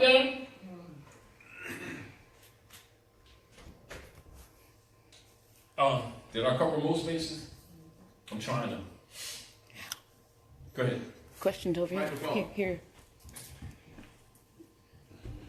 Yeah, what I was going to say, Grace, on what you had just covered is what us Moors used to hear the elders make some of the magistrates just roll. With your example, everyone followed it. Yeah. And, with that example. Yeah, that's how you a lot just of roll. elders were going to the grave with this knowledge. And we had to do a lot of sacrifice to get this out. But you made it plain and simple. I only just want to say that so people can actually value the template what you just gave. So They're asking that you speak a little louder. I apologize. This is back here now when it comes to all Moors. What I had said was the template, the example His Grace gave you all is what we used to hear well over 25 years ago in the early 90s, going back in the 80s, that there were elders that knew that formula, and he just broke it down to you. So I'm saying to you all, take that gem he gave you because it's very important. And this is what makes His Grace so valuable and so lovable. He makes it very simple to you. And I just want to say I appreciate that, Father. And thank you so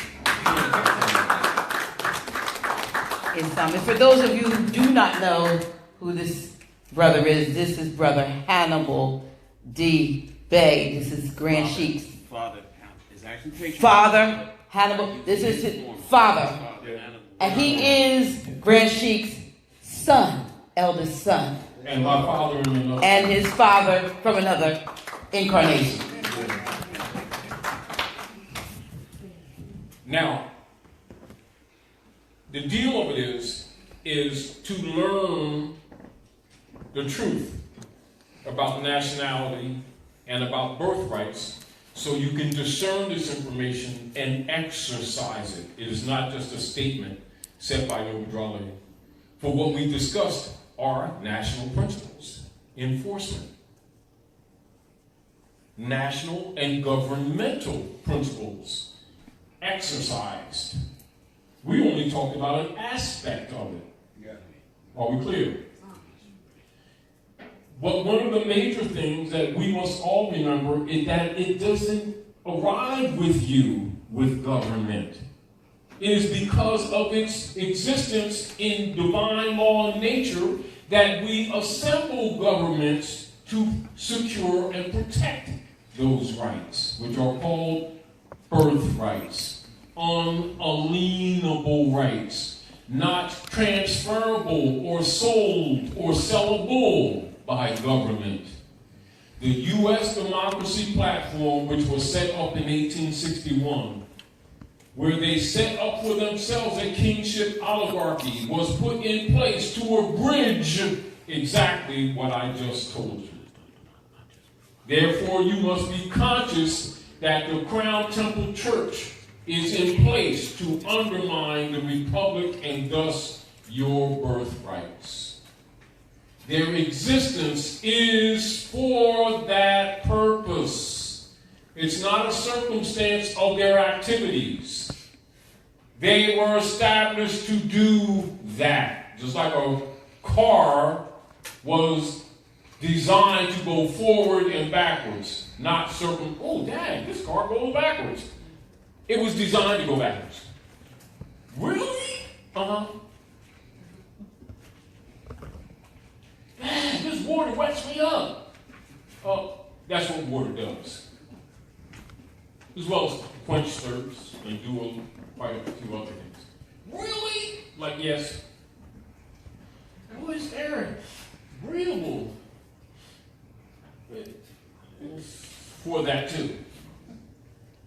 And we need to get over ourselves and start understanding and comprehending in society things which are constructed in organized society have purpose and function. Are we clear? Yeah. The U.S. democracy platform was set up for the oligarchs and the monarchies of England to enforce the Unum Sanctum Church Bulla under the disguise of government, so that the people wouldn't suspect that the Spanish Inquisition never ended. Right. Are we clear? Yeah. If you can remind yourself not to be fooled by phrases and statements and titles, your eyes will be clear. When you forget, you become food. It's not racism, it's Inquisition operations. It's first-line soldiers that meet you every day. Our gangs of New York members have disguised themselves as policemen. They are Roman soldiers.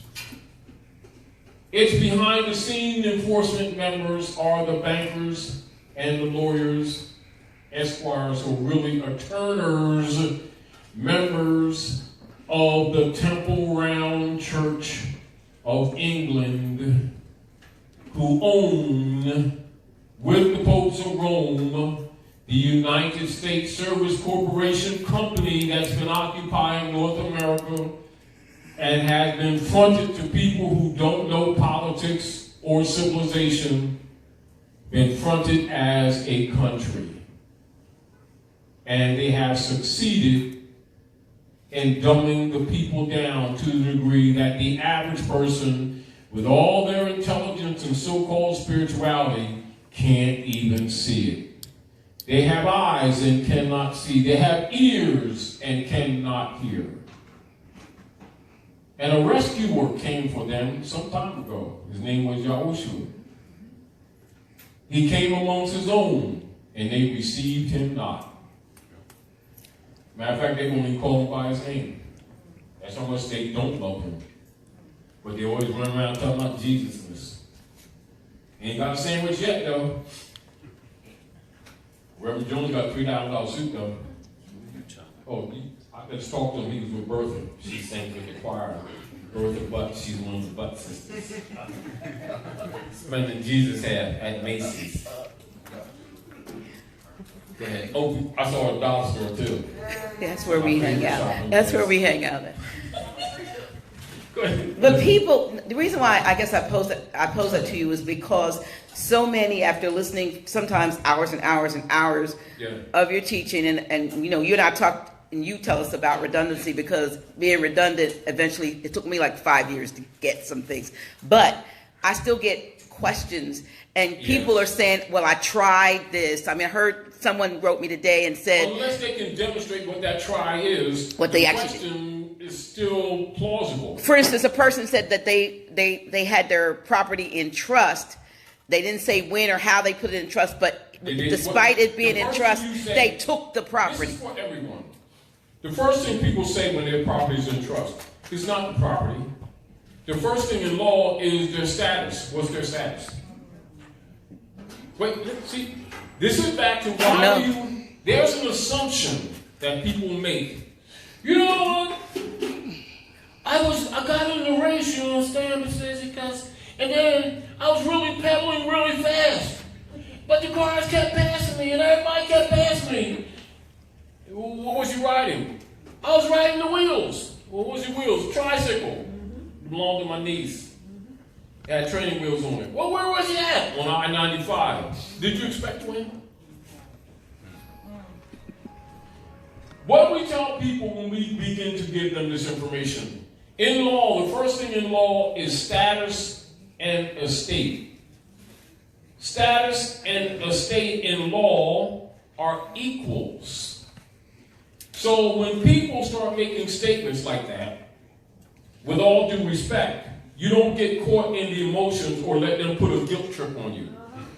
What was their legal status? And were they holder in due course of the instruments related to the estate that they're alleging to have in their trust? What was the name on any paperwork that they presented? And did they show you that paper in the trust? And their status at the time that they made the claim.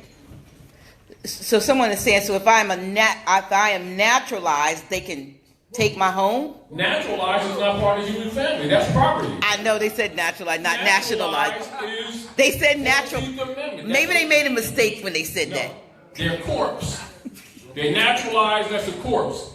Didn't we go to the charge of the affairs and show the people in U.S. corporation, United States expatriation and citizenship? That's right. And it said directly. It didn't say indirectly. It said directly. Now, so there's no dispute. Let's bring this up. Hold on. That's why I like House of Reawakening Mind. Now let's look at this. And keep this in mind, you all. And so, and this also shows you the necessity of redundancy. The other deal of it is witnesses to ourselves. As an example, when we open these sessions, very often we will ask primal questions when we open up. You may have 60 people, 30 people, 40 people in the room, and you ask them basic questions that we've been talking about for years. And you'll see 3 hands go up. Does that tell you that the people comprehend this information? Well, they clarified. They said, yes, naturalized, meaning came from Haiti. All right, let's talk. They are, yes, but at the same time, isn't it truth that we present to them? Circle 2nd Quran from our illustrious prophet Noble Drali, who's the prophet for humanity, and he gives you the aggregate outline of the Moroccan Empire, chapter 47. And if your right is not claimed, then consider it waived. Hold on. And while you're on that, someone is saying, so if I am a proclaimed, I can use an adverse claim for a co-op? You can always, isn't it logical that understanding how estates and real estate operate in a co-op, that means you have part interest, you have not sole claim? Right. Use intelligence. So that would be a no. Be logical. But that's not a rejection, but we need to think. And let's be intelligent. Start fights that you have a chance to win. So that we can start clearing up the platform for the next generation to be easier. When I get in the ring with Mike Tyson, if I've been jabbing 5 weeks, do you think I'll win? Oh, possibility not. Duh. I respect all questions, but we really got to start getting reasonable. And I don't think that's being unfair.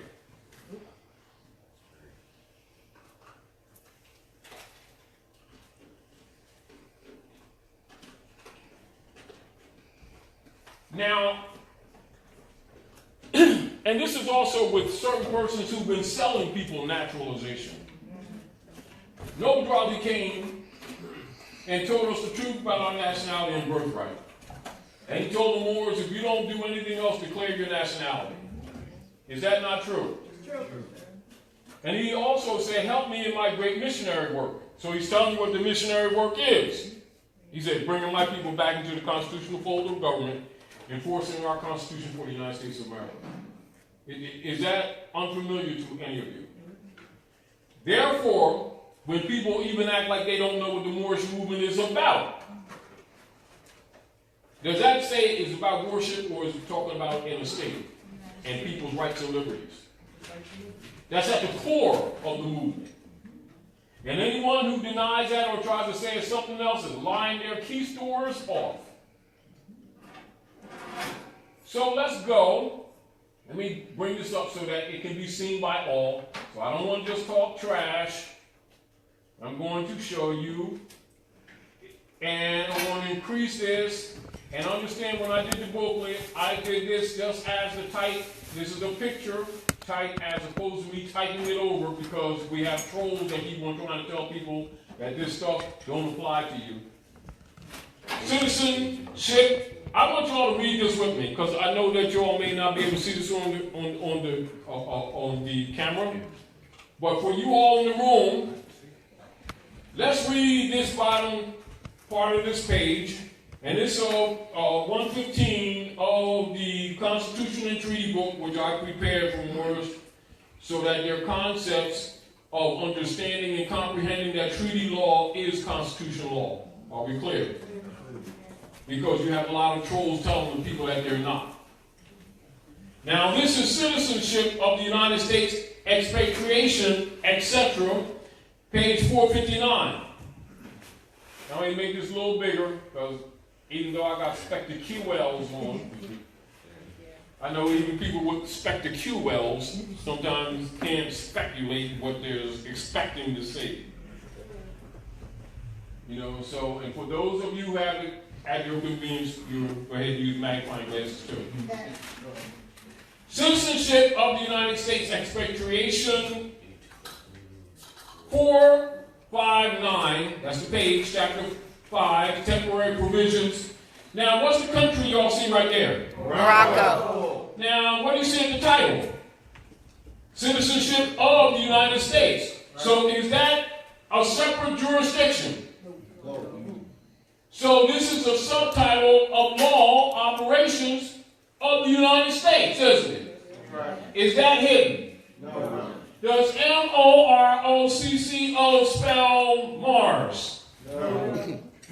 Does it spell whether you believe something or not? No. Does it spell what your beliefs are? Whether Christian, Muslim, Jew, whatever. Is that clearly a political jurisdiction? Yes. Is it clear that these things have not been taught to people in general? Yes. But this is evidence, isn't it? Yes. Isn't it known that people among us have been selling naturalization to our people? Yes. Well, let's see what the law says about that. Mr. Phillip charged the affairs to Mr. Root, Secretary of State, August the 3rd, 1906. When did Prophet Ali set up the Moorish Holy Temple signs, the old Canaanite temple at North America? 1913. So how many years is it after this? 7. 7 years. So we went through a cycle of 7, and Drew Ali set up the old Canaanite temple. What is at the heart of that movement? To the restoration of the nationality and birthright of these people who have been misrepresented. So let's read what the United States law on citizenship and expatriation has to say. Sir, there are strictly speaking no Moroccan laws, and so you can say no Moroccan, no American laws, relating to citizenship of Moorish subjects in Morocco. So they don't know these people in Moors in the United States? And this is United States law on citizenship and expatriation. This covers the whole gamut, doesn't it? Yes. So the fundamental laws of this non-Christian country, you see what Obama was talking about when he went to Egypt and he talked about the Treaty of Tripoli? And they've been lying to these people, telling them that the United States is a Christian, Judeo-Christian country. They're lying their keisters off. Are based entirely upon the Islamic code. You see what Obama was saying? He went to Egypt, he said the United States Constitution comes from Muslim law. Now you see what he's talking about. Was he out to lunch, or was he informing people who are being miseducated? You can understand why some people don't like Obama. Because he wasn't following the script. So, the fundamental laws of this non-Christian country are based entirely upon the Islamic code, no part of which treats of citizenship. So let's turn the page. And pay attention to this, you all, because this is concepts, and this is back to understanding the Buck Act, things that are done, and what do you do with this information when you have this knowledge? You speak different. Therefore, you create what? A different jurisdiction. So, page 460, Citizenship of the United States Expatriation. There are, however, numerous treaties and conventions between the various Christian countries. Is that talking religion, or is it talking politics? Politics. Repeat. Is that talking religion, or is it talking politics? Politics. So what has been problematic with our people? They didn't know to make the distinction, did they? And got caught up in false matrix, thinking that they worshiped in Jesus and were in servitude voluntarily. That's right. There are, however, numerous treaties and conventions between the various Christian countries and the Moorish Empire, by means of which citizenship in this country is defined. So if you're a citizen of anything, aren't you responsible to know this knowledge? Yes. If somebody is telling you that you're a citizen of this, that, or the other, isn't it specific? Yes. And are you valid not knowing the rules that are herein stated? All right. So there are, however, numerous treaties and conventions, all of which you're supposed to be aware of, between the various Christian countries and the Moorish Empire, by means of which citizenship in this country is defined. But as I understand from the above acknowledged instructions, that it is not the desire of the department to call for a report upon such lines. Why? It's sensitive information that these people sleep. They ain't going to be deep into this one. I don't want to wake them up. Because the Buck Act. You see? That is not desire of the department to call for a report upon such lines. I will therefore confine these remarks to general conditions existing. Meaning you're going to get to the point and we're not going too much further. Which may possibly be of some use in connection with the information desired. Now y'all read this with me, and this is for the people listening to also hear. All right, so that you can clear up concepts and misconceptions that you may have had entertained in the past. Clean up your mind. 1, read it, y'all. Citizenship in Morocco may be said to be governed by the laws pertaining to the same in other countries, with the exception that all persons residing in Morocco who cannot prove foreign citizenship or protection are considered ipso jure as Moorish subjects. That means they got to prove they ain't Moors. So do you need a nationality card to prove that you're Moor or you ain't Moorish American? No. You got to prove that you ain't. That's right. How come no one brings this up? Ipso jure. Real history and law is uncomfortable, isn't it? It's also revealing, isn't it? It also shows you that a lot of people that have been playing with you in leadership type games have been playing with you knowingly to your injury. Let's read number 2 and 3, y'all. Moorish subjects lost their nationality only by becoming naturalized in or protected by another country having treaty relations with the Moorish Empire. Do we need to go any further? No. Does that answer a lot of questions, even some questions that weren't even asked. So if you understand the status of these people who don't know they're Moors, and they're running around claiming to be black and wonder why they ain't got no rights, and nobody's teaching them. Come on. And a lot of people are sucking on them and taking advantage of them and marching them all around the place talking about keep hope alive while their asses is getting kicked.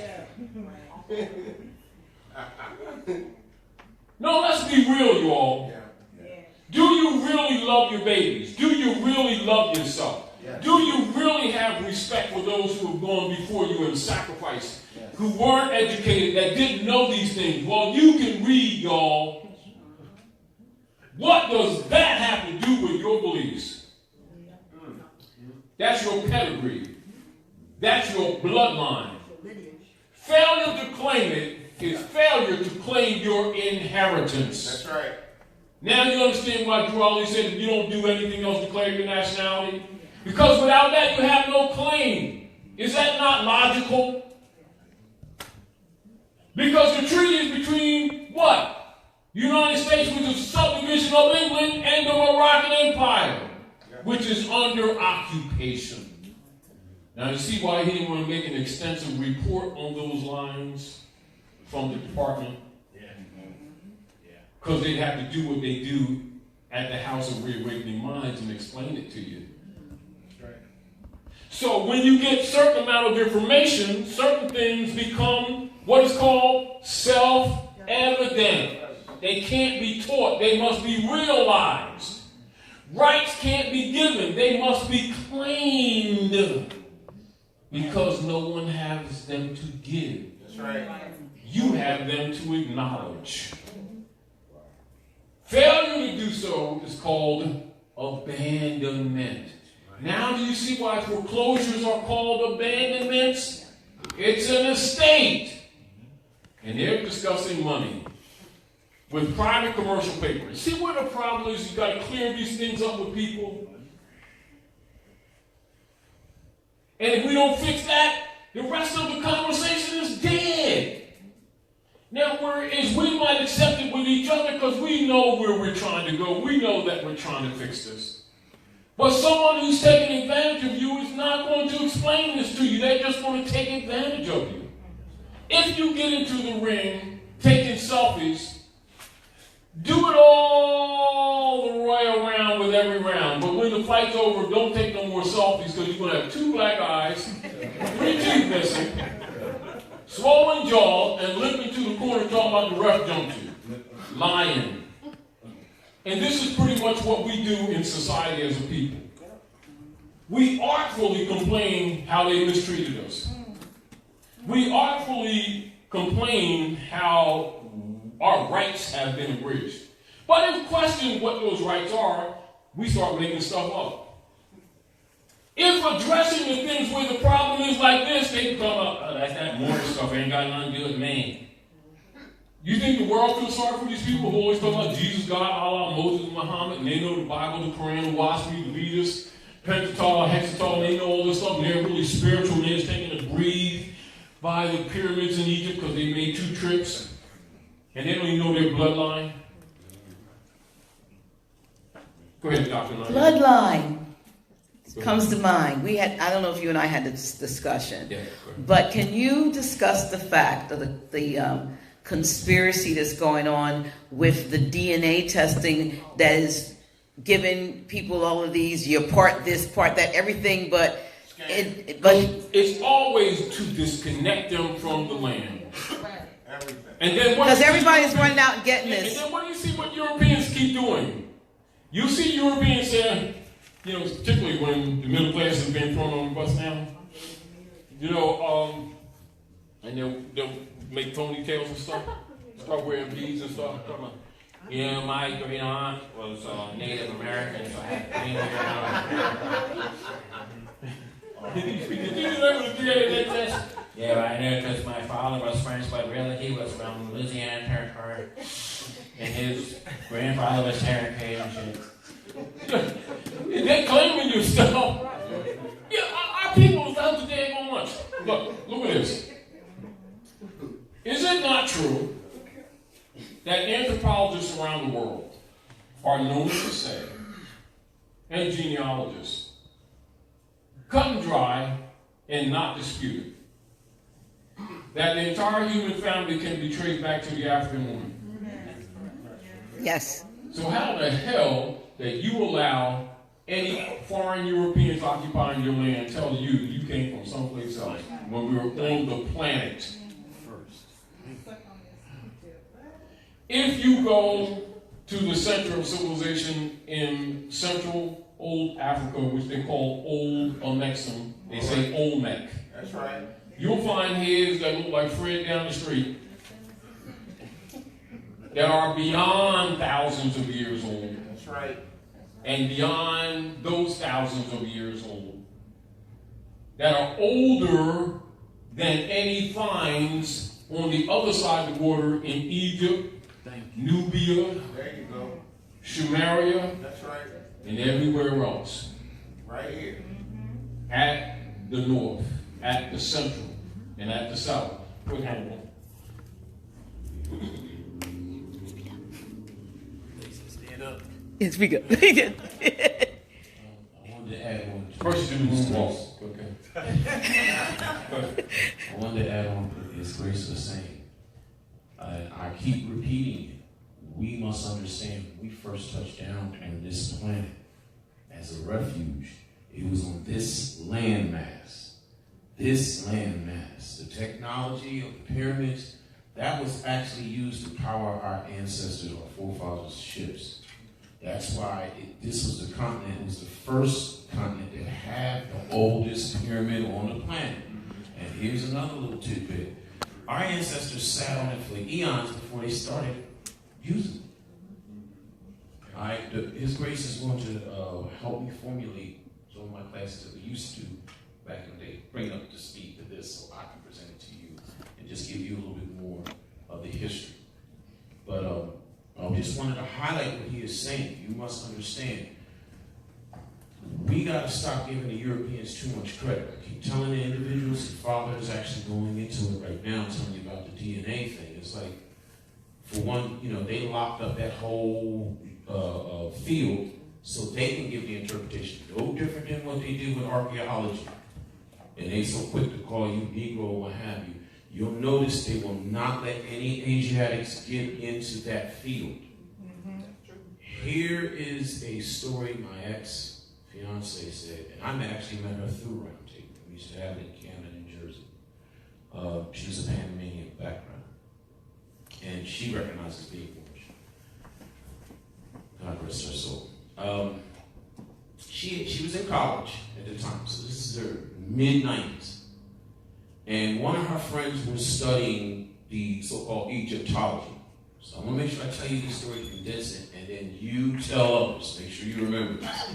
So she had a friend that went over to Egypt to go on a find with this professor that was actually digging up your stuff over there in Kemet. And what they do is they have the students as the interns. They'll be at a certain area digging things off, using the brushes, making sure they delicately take them and pack them here and there, whatever. The professor, who was the archaeologist, he sat there and roped off an area. So he's by himself. And he'll deal with that area, doing whatever he's doing, and then once he's done, he'll unrope it and say, now everybody go here.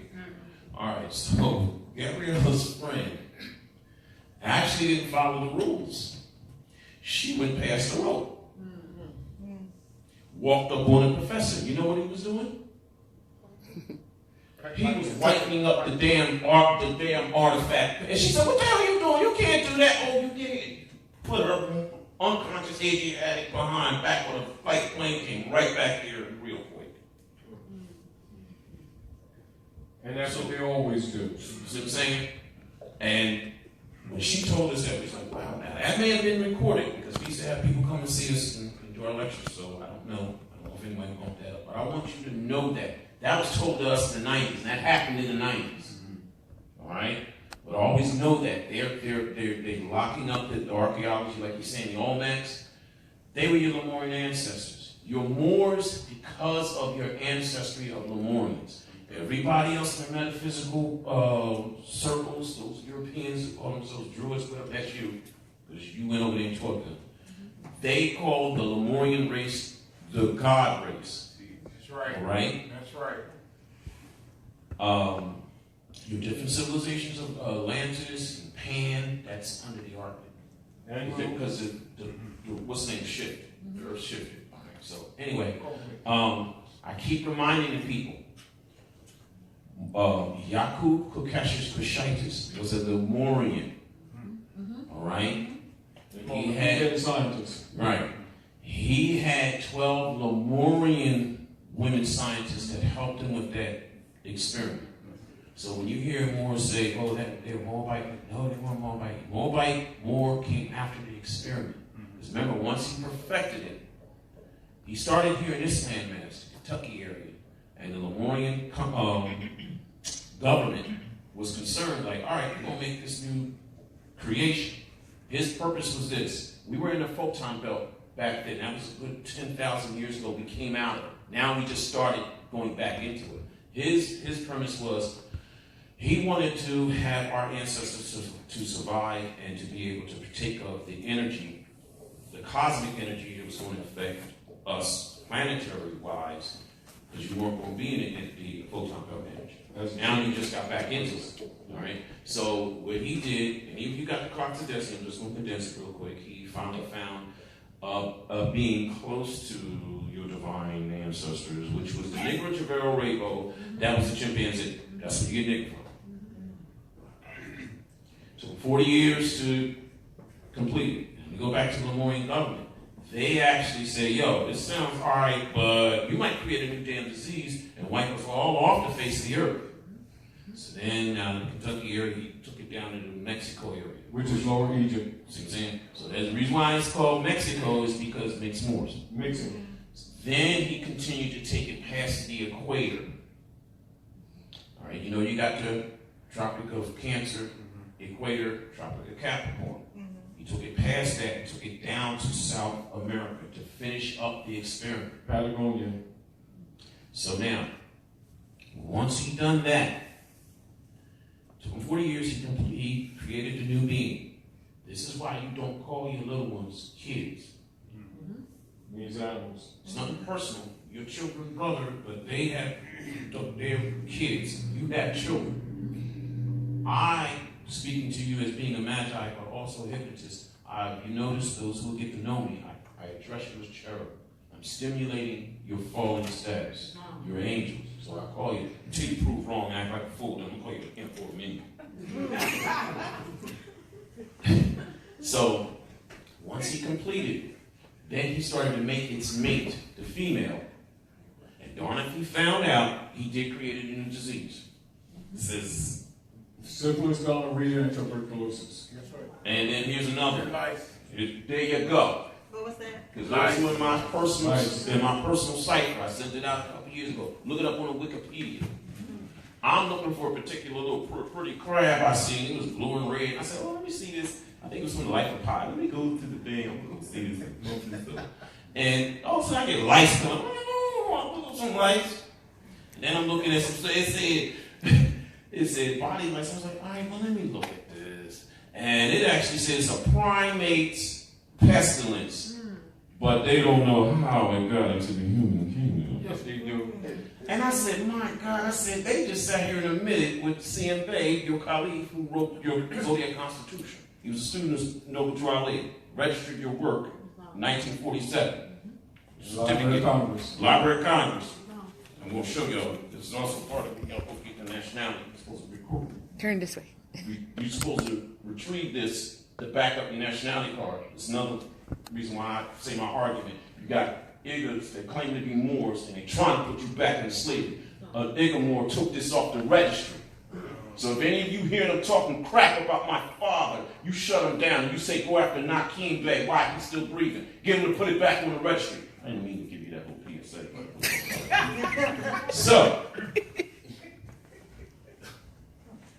you know, you're supposed to be putting no battery in my bed. Don't let me do my Paul Mooney. Anyway, so he created new diseases. He kept the women down in South America. This is where you get the Amazonian women, kind of looking like the Stacey Dashes. They call them the Red Queens. Yeah, the Amazon, right. So you get Stacey Dash type of looking Moors and the Vanessa Williams.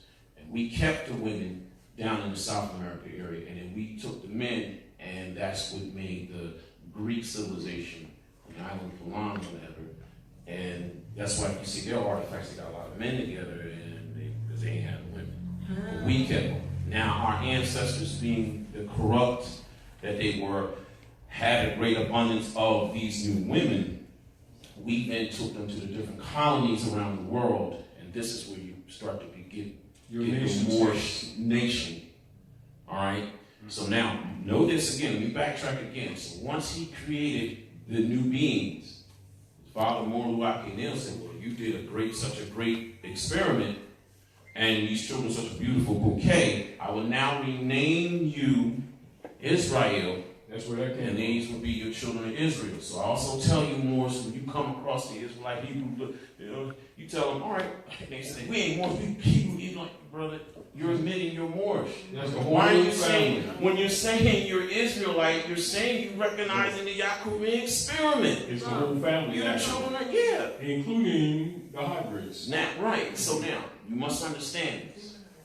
When he did this, he made you from a different spectrum, as we already see, brother, like the complexion of my daughters. I'm a little lighter, but that's my father, you understand? So you're from the deep olive to the very fair. When the when the Lemurian civilization did function, this is our can of worms. You must understand, our ancestors were prejudiced to us. This is also reminding part of what your karmic debt is. Right. There you go. Yes, good grace. Thank you so much. So they used to call us 3/4 men. So the ones you call them Europeans had more of a reason when later on in time to fight from up under the oppression. They had more of a reason to want to be free. Wigmore Party, keep in mind. So now, I had bought a book here that actually had the code of Hammurabi. Does everybody know understand? Hammurabi's Code of Law. Yeah, he was general. He was actually a general in the Lemurian government, and it was a Lemurian queen named Haggai Hill who ruled in South America that was ruling the whole Lemurian Empire. I'm playing. Interjection. Yes. Where's Aunt Hagar's bones? Yeah. In the cube. Say again? In the cube. In a cube. Where's that cube? Saudi Arabia. In the holy city of Mecca, Mecca. in the Kaaba, that you see the drapes over. There's a meteorite in one corner, and then Hagar's bones is in the other corner. All right. Just for those who don't know. Hammurabi's job was to help civilize the new nation, which was us, the children of Israel, who are Moors. All right? Our ancestors didn't even want us to function off of their religion. Obviously, it's the creed that I'm bringing to you, that our Father and I bring to you. But this is why your Islam is different from the ones overseas, why they had a problem with your Ali. It's actually hitting you. He took you to the essence of what it is, because your faith, and then I'm going to say it in short, but there's going to be other lessons that me and the sister are talking, and I'll give to you. Your faith and the way you line up law and divine law, you actually gods. All right, there are some that are still living. When y'all come across the Queen Tay bus that look like Pamperia they found in Egypt, she's not Egyptian. She's Lemurian. And she's still living. And Egypt is a sociological contemporary tag put on Hikupta. There you go. Now, interjection. What's the cure? What's the vestige of the fair daughters of the Red Queens that operates in the political realm at North America in the background, of which Hillary Clinton is also a member? There you go. DAR. Just a reminder you also that you can understand when you think that others don't know the real history, you're the one that's mistaken. And when you think that you got to keep convincing other people, it is you who don't know. You think everybody else is out to lunch? No. You've been out to lunch with a brown paper bag with a hole in it. When you think that you keep got to convincing other people, it is you. I'm going to interject this, and this is back to your statement. King Alfred.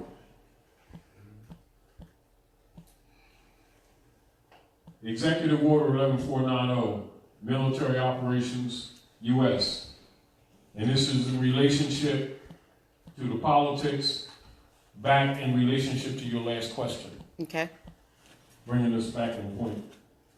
At the appropriate time to be designated by the President, the leaders of some of these organizations are to be detained only when it is clear that they cannot prevent the emergency. Working with local public officials during the first critical hours, all other leaders are to be detained at once. Compiled lists of minority leaders have been readied at the National Data Computer Center. It is necessary to use the minority leaders designated by the President in much the same manner in which we use minority members who are agents with central and federal. And we cannot, until there is no, excuse me, I apologize for shifting this on you because I want you all to see this for yourself.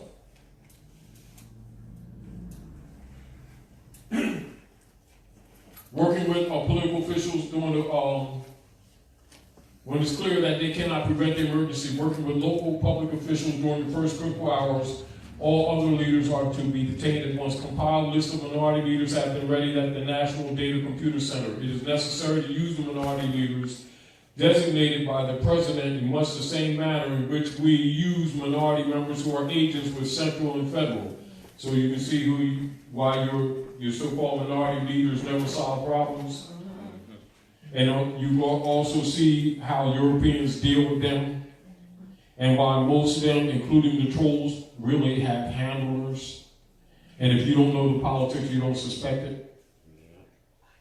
And we cannot, until there is no alternative, reveal King Alfred in all its aspects. The minority members of Congress will be unseated at once. This move is not without precedent in American history. How do you understand this last statement? When you look at that kingship oligarchy that's really in operation, these people are tokens. That's to keep the believers believing. That's what keeps the blind faith going on. That's what keeps the fraud living. Because the people you think representing you don't represent you. They represent the kingship oligarchy that actually represent the circle church of the Templars, rooted in London under the secret treaty of Verona, back to the Jesuit order, the army of the popes of Rome, pretending to be Christians, with the help of people among you, keeping you in those belief degrees while you get raped. Yep. Attorney General, this is a preliminary memo. Pay attention to this, you all, and I suggest you all read this with me so that you can absorb this for yourself. Come on, you all. Preliminary memo, Department of Defense. This memo is being submitted in lieu of a full report from the Joint Chiefs of Staff. That report is now in preparation. Come on, y'all, read. There will be many cities where the minority will be able to put into the street a superior number of people with a desperate and dangerous will. He will be a formidable enemy, for he is bound to the continent by heritage, and knows that political asylum will not be available to him in other countries. The greatest concentration of the minority is in the Deep South, the Eastern Seaboard, the Great Lakes region, and the West Coast. Middle sentence. Again, y'all, he will be a formidable enemy, for he is bound to the continent by heritage, and knows political asylum will not be available to him in other countries. What are they telling you all in this military document? These people are bound to this continent, not just to this country, to the continent. Right. And they've been told by their Negroite leaders that they came from someplace else. See how you've been disinherited? So this is back to the point. What occurs when you go into those venues called courts, talking about back to Africa, and you're Afrocentric, and when they brought you on them sardine ships, and they owe you 2 sandwiches, and they looking at you like you out to lunch. Because everybody knows you home, Dorothy, but you. So when we get caught on this idea that we always try to convince them so-called judges who we are and what we want and what's right and wrong, they're looking at you like you're out to lunch because you are out to lunch. Oh, they dissing a brother. Yes and no. Brother dissing himself. Because the key to the common law attaching to you and you have the capacity to use it, you must be in honor of your mothers and fathers. So what happens if you don't know that you're home, Dorothy? The Wizard of Oz thing takes place, don't it? And you bumped your head. And if you don't get it, nobody will sit and argue with you. They're going to steal your sandwiches. Which is what they've been doing. Now, should we get angry or should we start learning something about ourselves? Now, and this back to this too, Dr. Hannibal. If people would start looking up people who've had the experience getting their so-called DNA, they rarely show you the ones where people went to these different sites deliberately from the same family, having the same parents, and then also changed their names on multiple times with different sites and got different readings. Now, if Pepsi is in your blood, you don't say Coca-Cola. See, my sister, she got Pepsi in her blood, see what I'm saying? So that means you came from the tip of Argentina, you know, there on the east side, you know, where Cousin Fred is and stuff. And then, see, because me, you see, I'm from Nigeria, you see, we're from the village. And they even tell you villages, too. On the south. They told me that I was 99.9%, no, Timney. Huh? Sierra Leone. I got the paperwork and everything. They want to take me away from this land. You know what else they don't tell people? Now, for you all who know anything about earth science, go around the world and do geological tests. And this will be assuredly true. You can take the soil from Sierra Leone,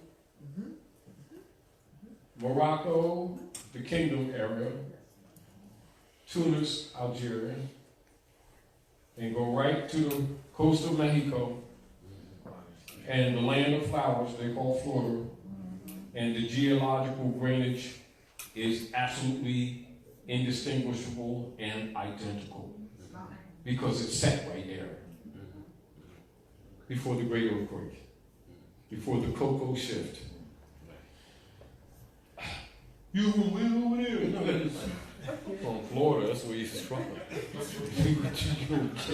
You know, these people play people who don't know how the earth has worked. But the real deal is to separate you from your right of claim, which they knew and know one day would come. Right. And so they prepared you with the General Education Board, 1902, and the philosophy page clearly says they're going to dumb these people down to do imperfectly what their parents have done before them. Dumb rough. They don't even hide it. And these people take and deliver their children to them too. My child got a degree. I'm in debt for it now. Ain't got no job though. These people are out to lunch. And they're the heirs to the world's largest estate. You tell them about their Moorish bloodline. I ain't Moor, I'm black. Because Fred, see, he belongs to the NACP, people of color. And he told me he got a degree in Harvard. And went from Howard to. Our people was out to lunch. And this European goes to the bank, barristers. And these people don't know what money is. They don't know what jurisprudence is. They don't know the 7 points of jurisdiction. They don't know the sections of jurisdiction in personal, subject matter, or territorial, but they're going to tell you about politics. And these are fundamental rules that a third grader should know that have been denied to our people even in their adulthood. But we talk trash. See what Trump did. Trump didn't make black sandwiches this week. He's a racist. That's kind of conversations you hear. You listen to our people.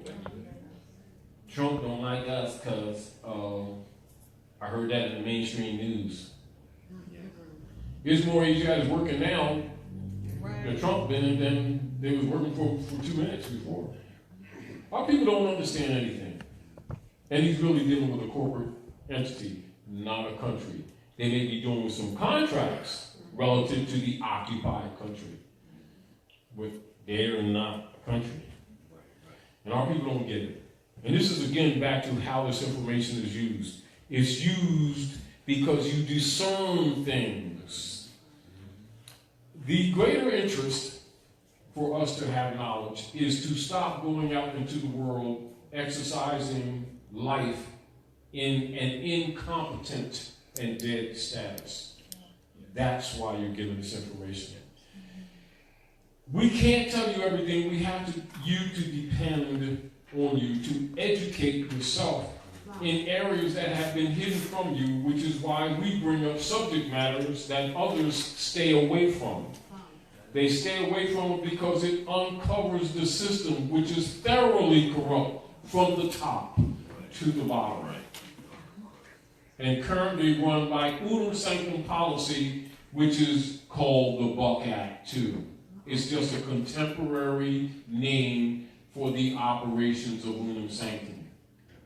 As is the Social Security bank bond, and the marriage certificate bank bond, and the birth certificate bank bond, and the vessel registration bank bond, and the driver's license bank bond. All of them are bank bonds with different names.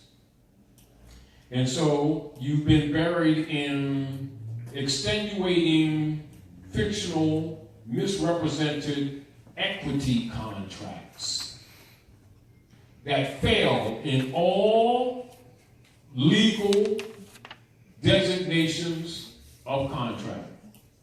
But yet you're held to these contracts under a color of law enforced by color of officers and colorable officers who are really attorneys and members of the Circle Church under the kingship oligarchy, which is a pseudo-Congress with people who don't know Ronald McDonald from Prince Handsome. But they got all kinds of police systems. Now, in relationship to the Buck Act, your Social Security, which isn't yours, is put upon you. It's a routing number for one of the 12 districts of the Board of Trustees for the Federal Reserve Bank. That has 12 regions. Are we clear? And in King Alfred, you'll see that they divided the territories of North America into 12 regions. This is just a reminder to you all. And this is back again, what do you do with this information? You use discernment. You take it, you build, you perfect it. When you begin to perfect it, you change your language because you know different. When you know different, you do different. That's right. Let us be real and let us be honest with each other. If we, as a people, and let's be fair too, not judgmental, just fair, just observe, keep losing, and we keep losing, and anybody keep telling you that we're winning because we know the Lord, they're lying there 5 asses off. No, let's be blunt.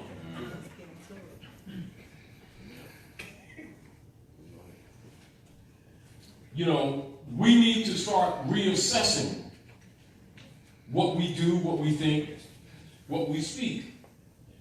And we need to stop lying to our children that we got it going on, because we don't. There ain't nothing wrong with losing. What's wrong with losing when you won't admit you're losing? Somebody dancing, they get down here. And they trip. I meant to do that. They know they did. Everybody know they did. They just can't damn dance.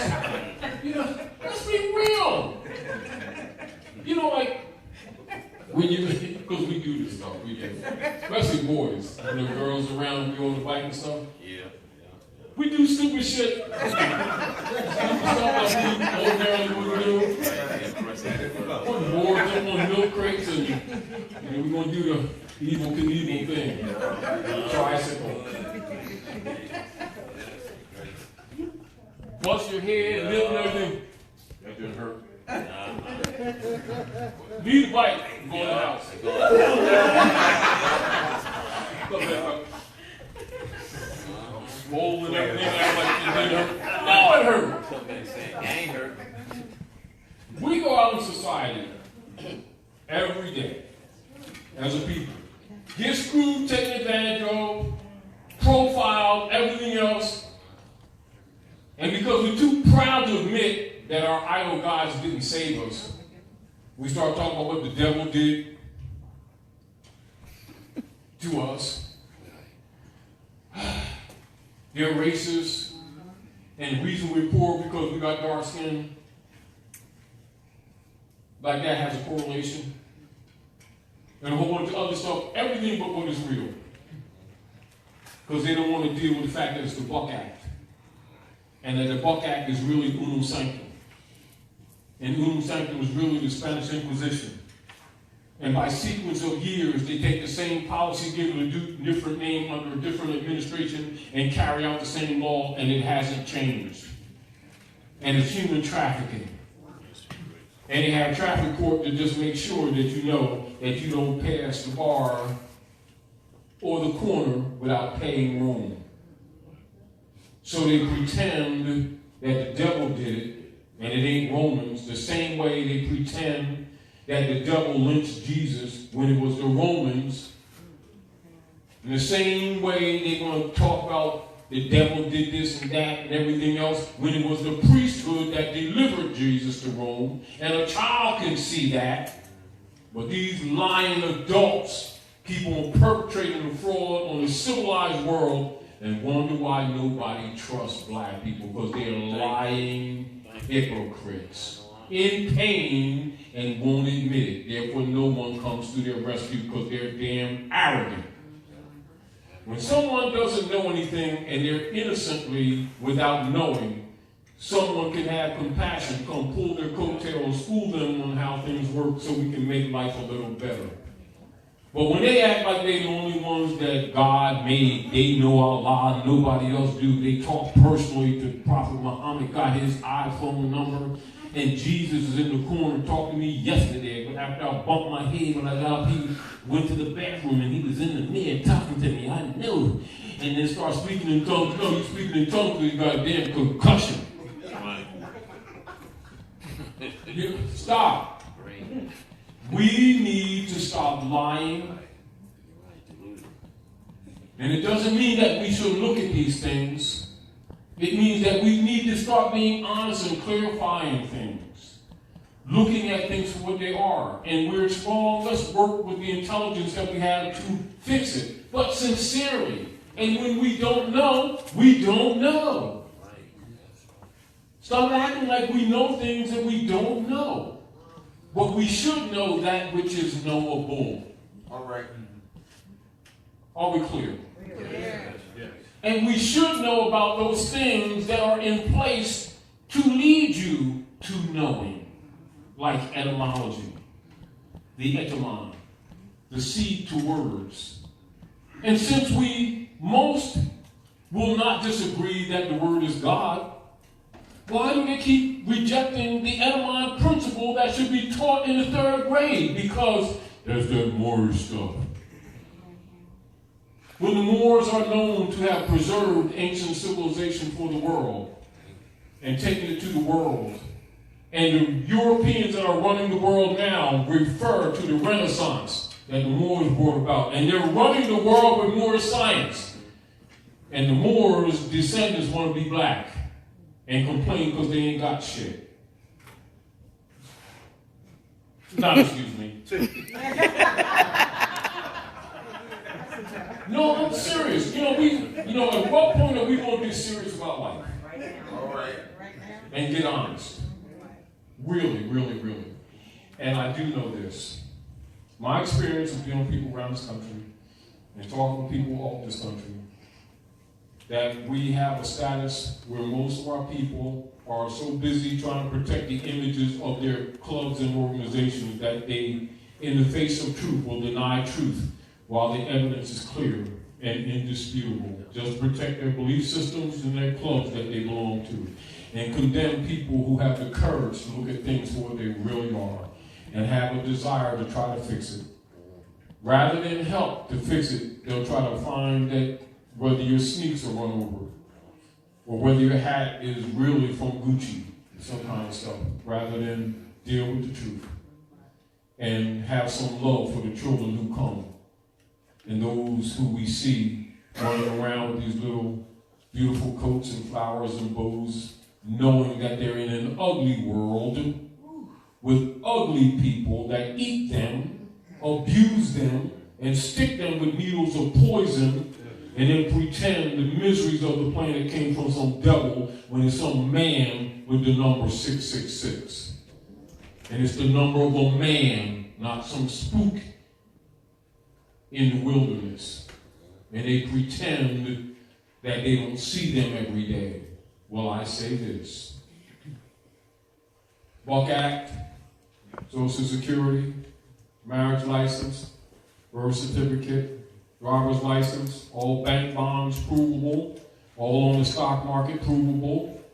Traffic court is for human transfers of rights and extortion, having nothing to do with law, having everything to do with a color of law, and European colonial operations in North America, executed by the barristers and bankers who are the Trojan horse members of the Circle Church and Chancery run by Rome from London. That's the truth. Now let's talk to you all. If y'all got some other questions, or if you got some comment of what you saw, what you see that maybe I haven't brought to your attention, that you can bring to my attention. Let us share. Let us grow together. And the reason I show you some of these things is so when the trolls say Taji guy said that, yeah, Taji guy talks a lot of trash. But when I talk trash, I researched it. And I formulate opinion harmonic with the truth that I discovered. And in spite of myself, I try my best to remove my own vanity and ego. And if I find a truth, I will change my position. Islam. And I suggest to anyone that disagrees with Taji guy, you got that right. But come with the facts. Come with the documents. And come with cross-reference. Because if I present something to you, I'm going to give you cross-reference. So don't argue with me. And most of the time, I'll give you the information coming from the people in opposition to me. I'll give you their own sandwiches to show you that it ain't peanut butter. They got it off the lawn. That's the sign of a wise man. Perfumed it. Are there any questions? Are there any questions? Let me see. Ask to see if I'm going to see. Now, keep this in mind. This is back to the earlier thing. You know, a couple of years ago, our brothers and sisters in New York, I had to do a thing at a school in New York, in Queens, actually, yesterday. It's a school for children. I'm going to go back there. Gilliam asked me to come back. I'm going back there. I was there. So if I look sleepy, it's because I am. So, came in early this morning, but I had the opportunity, to meet a lot of children, the staff, the principal at this private school, Gated School. And I'm going to go back there and I'm going to prepare an Edamon degree in a structured form for them that I'm going to do. It is well, and it is overdue, that people among us who know what the real deal is to stop playing games and trying to act like, we love our children, and what we need to do is get together and meet and make them fix the curriculum. They're not going to fix the curriculum. They damaged them. You must fix the curriculum. And one of the things that you must do, if you are real, if you have any love left, is to remove your ego and produce literature that regurgitates what Rome has left, because only you have the capacity to pull the purity out of it. It must come from the heirs, for Roman can never tell the truth. And the only truth that they tell now is because the middle class and the lower upper class is being thrown under the bus. But they're still not the Almoracans. They're hybrids. And they were seeded, the land of Angles, Albion, that you call England today. They're not the Americans proper. They're occupying America. Stop lying on them and stop lying on you. And reclaim your lost estate. And if you don't want it, you have a right not to want it. However, you do not have the right to deny the children their inheritance. Sins of the fathers visited upon us. Here's a question here. It says, using the organic constitution, can we form our own Congress and govern our own people? We put out again an appeal to the people, the restoration of consular court, to address just that issue. And we've been projecting these principles for over 30 years, to be honest with you. When my son was a little boy, he will testify. For when he was a little boy, holding my finger, yes, and Muhammad Ali was on my porch, holding my new baby. I was telling him that then, and I tell him that now. I do not intend to go to the grave not leaving a legacy for my babies. And I request of him, and he has fulfilled that request, to make sure his don't grow up being niggers. Because they ain't niggers. They are a royal stock, a royal blood. Might have cheap sneaks. But it's royal stock. We know who we are, but we ain't got to boast it. Just be them. Just be. Make sure that the ones to come had a chance. Because let's be honest with y'all, we kind of blew this thing. We don't want to admit that we've been hypocrites. Because we like to act like we've been, I love the Lord and this and that and Jesus-ness. Because I pray on that damn shit. We lying our butts off, and we've been catching hell. We've been losing every card game. Go to Atlantic City, always come back with bus fare. So let's do something positive for humanity, starting with our own, and even justice for the Albion sons and daughters.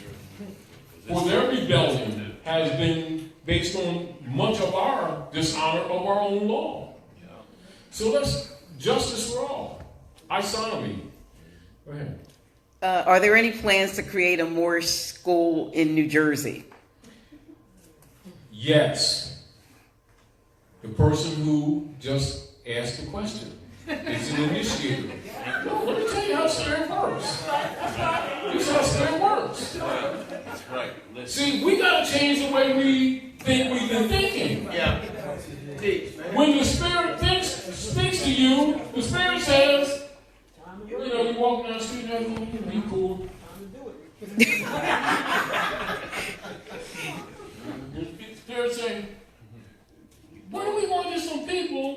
picking up the trash. Like you.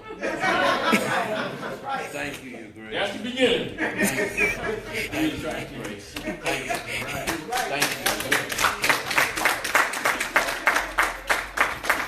Then what you do, you call your friend. Don't they always email everybody? Let me friend somebody and stuff. That's how it starts. When they going to start a school in New Jersey? What you been doing on Fridays? Can you talk? Redirect the energy. We've been talking about these two large buildings around the corner from here and how those who are watching can. You know, Dr. Nailah. Yes. You know, because I've been with you a lot of times. In casual conversations, riding around, we go in the stores and doing things that we do. All right. And many times you will face that bill.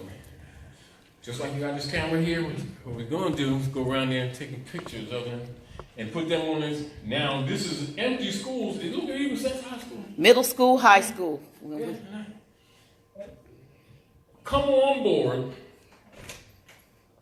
or even set a platform and we'll come on board and do what we've already been doing, because we're active and not passive, but we need help. Yes. Right. Let's be real, you all. Let's be real. I am not patting Dr. Nailah on the back, but I am. For keeping a forum like this, giving up thousands and thousands and thousands of notes that she used to give as a pastor, and people gave it to her gladly, but because of divine intervention, she started looking at things for what they really are and refused to support a lie and gave it up for pittance to lay a platform for a forum where truth can be told unhindered and unapologetically. So it is with all of us. So when the Spirit tells you, and that's your ancestors talking, y'all, Right. and yourself talking to yourself, because you got to know why your mother sent you too. We know that our children are injured. When you got the idea, it's because the Spirit sent it to you. Act on it. And then befriend others, many of which, and many of whom have been pretending to love the children, because when it comes to the work, they ain't going to get no bags under their eyes. They're not going to be sitting in a forum like this. They're going to be partying. Well, if they real, stop the partying. It don't mean that we can't jam on once in a while. We like to do that too. You understand? Yes. When you see somebody doing good, help them do more good. There you go. Really. So what we're going to do, in answer to that question, and D, looking at buildings too. We're going to show you more than one. Then you come up with some more ideas on how we can bring that about. Because we also know how to set up trust and start locking it down once we get them. But understanding we're on your occupation, we know that we have to move Federal Reserve notes until the transition and reset is made, which is going to take help from around the world. And the Chinese and other Asiatic nations are helping. Why aren't you helping? The Negro problem is your problem. So when you get the good idea, put your skates on, because we're already here doing what we do. Come on board and help. Put it to the pen, put it to the paper, structure it, bring it amongst others who know we can refine it even and move ahead. Because we love our babies. Next question. I don't think we have any more here. Any questions here? I have one. Here you go.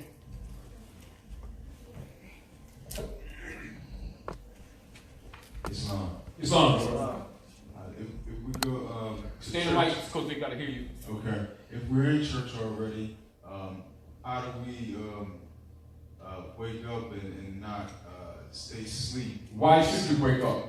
No, Now, let's look at this. mhm. Now, I want to back this question up, and I want to show you all how to do linguistic analysis. Don't reject the church. There's nothing wrong with the church. The problem is people have been going to places called church and never been taken to church. So first you must know what church is. When you say, how can you break up with something when you don't know what it is? So I will ask you this and examine your question. This is so that whatever answer I give you not only makes sense, but is fair. So we want to be fair to people who go to church. Is that fair? We want to be fair to people who go to synagogue. Is that fair? Yes. We want to be fair to people who go to temple. Is that fair? Yes. We want to be fair to people who go to mosque. Is that fair? Yes. So I ask you, what is church? Church is a circle. You kind of drag that answer. Get in that mic. I'm going to ask you a question again. Church. Matter of fact, stand and put that thing down. Tell the people your affiliation. Hakeem Miles Bay. Yes, get in that mic. You stop stretching that mic. I saw that. This is recorded. That's right. Tell the people your affiliation. Hakeem Miles Bay. How much is 2 and 2? 4. Sounds like a formula. How much is 4 and 4? 4. 8. Go work on that. What does church mean? Circle. Good. What does that circle make reference to? Zodiac. Do they teach zodiac law in the buildings called church? No. So are the people going to church? No. So when you say, how do you break up with church? How do you break up with something when you don't even know what you're doing? Okay. And the people who've been running them have been deceiving the people upon study of the evidence. So, I just began to break down your question.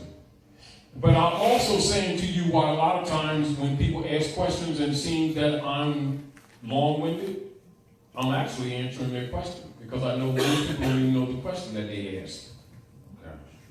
So you're looking at things with multiple eyes, with many people who have not been trained to look at things that way, so they think that you're not answering them. It's because they can't see. I can't wait. It's not. So what we're trying to do is get people to respect divine law by learning some of it so they can see things differently. Because if you don't explain it to them, they think you're either diverting, you're not answering them, or something else, when really they can't comprehend the answer because they don't know the rules. That's right. So if people don't know what church is when they make those statements, and they make them every day, they're making them on assumptions, aren't they? So now do you understand why prophets have to come? Why Yahshua came?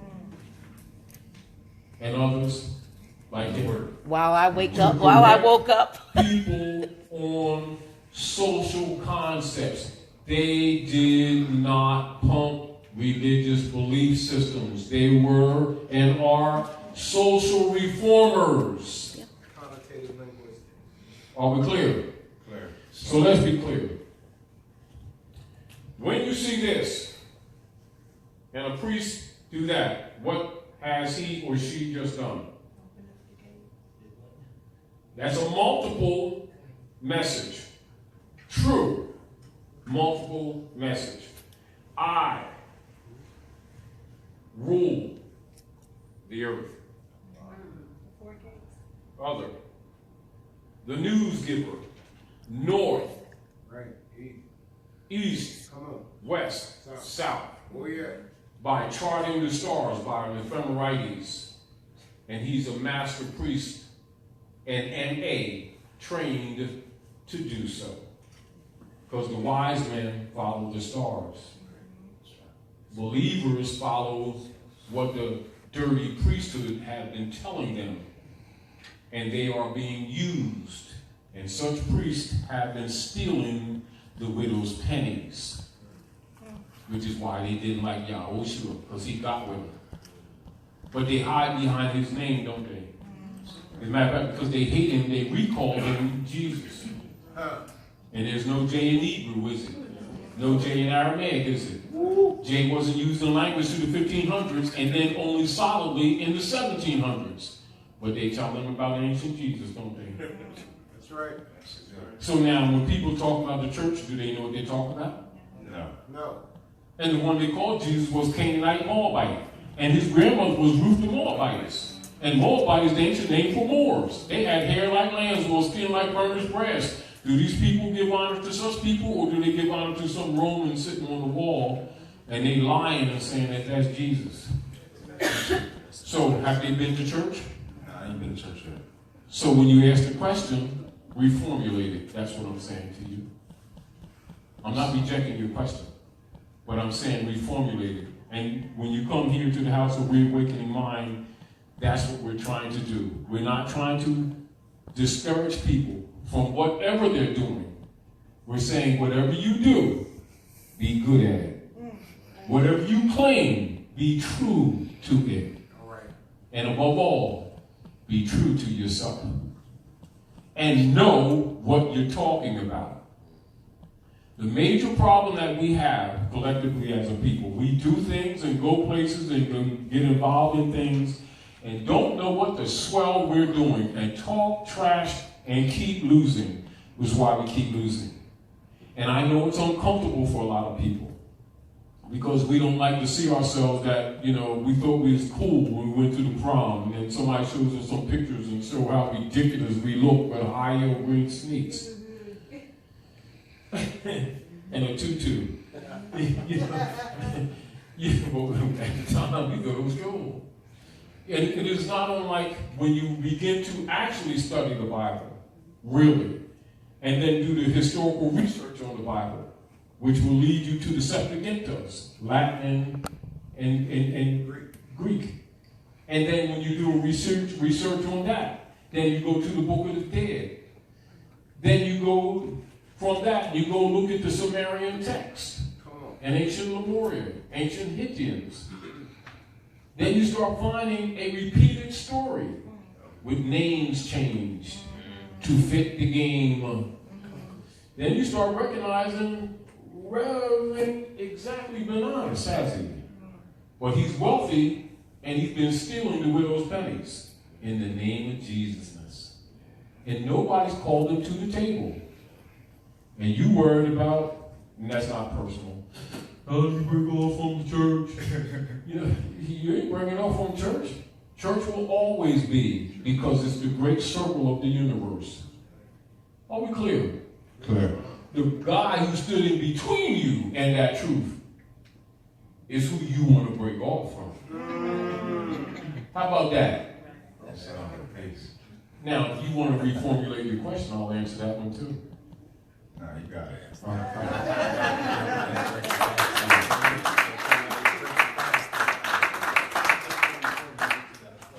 Because really, you know, even with our shortcomings and even with our flaws, we're doing our best here to make a cradle for the truth and a garden for it to grow and to have a platform where you can ask questions honestly that most people run away from.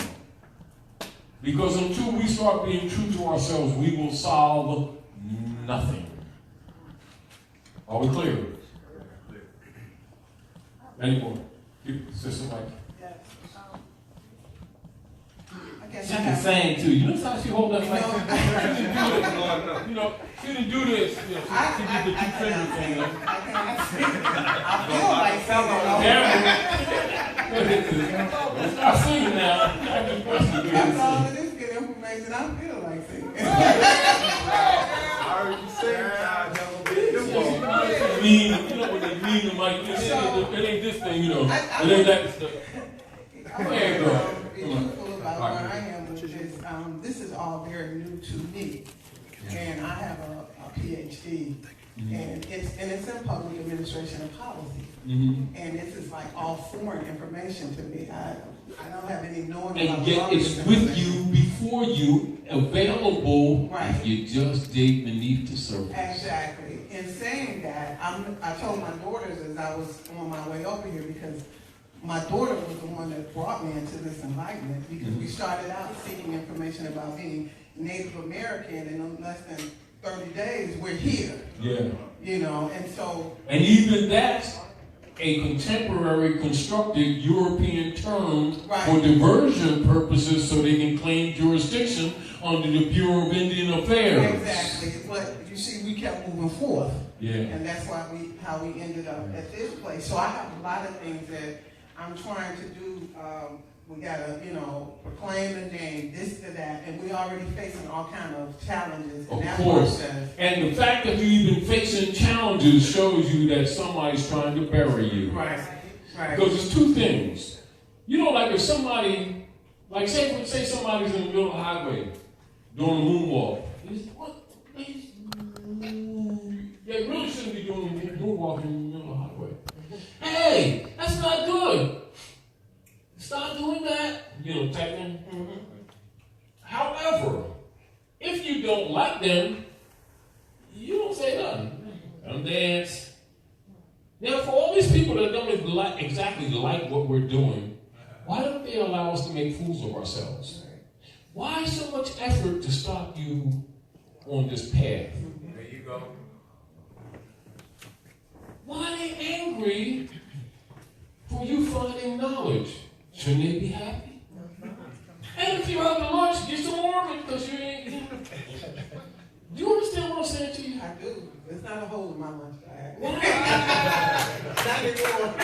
When I saw these, why concerned? You know what I'm saying?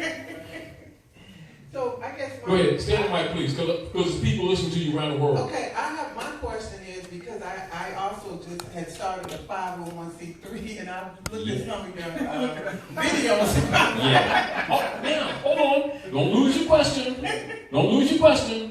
Right. But for yourself and everyone else, write this down real quick, and don't lose your question.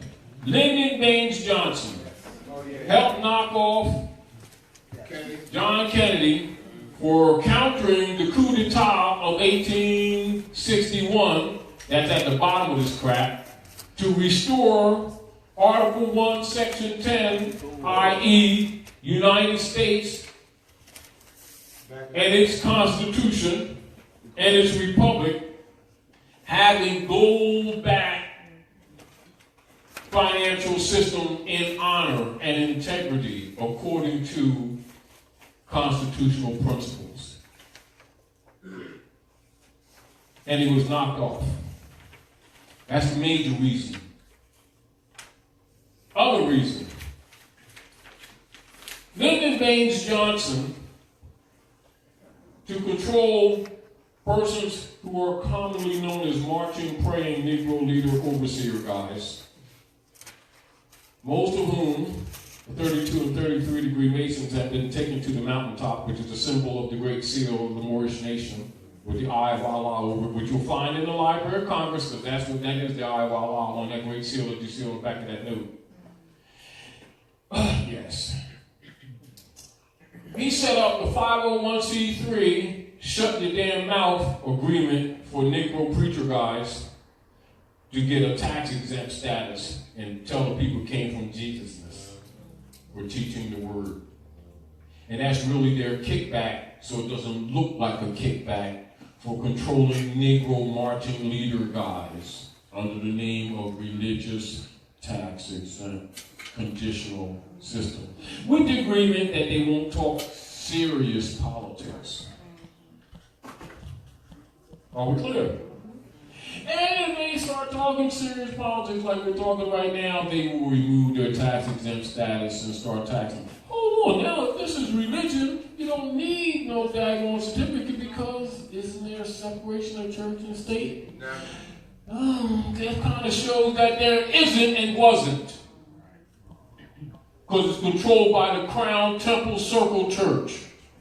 Circle Church, big brother. Now I'll go back to your question. Go get that mic, girl.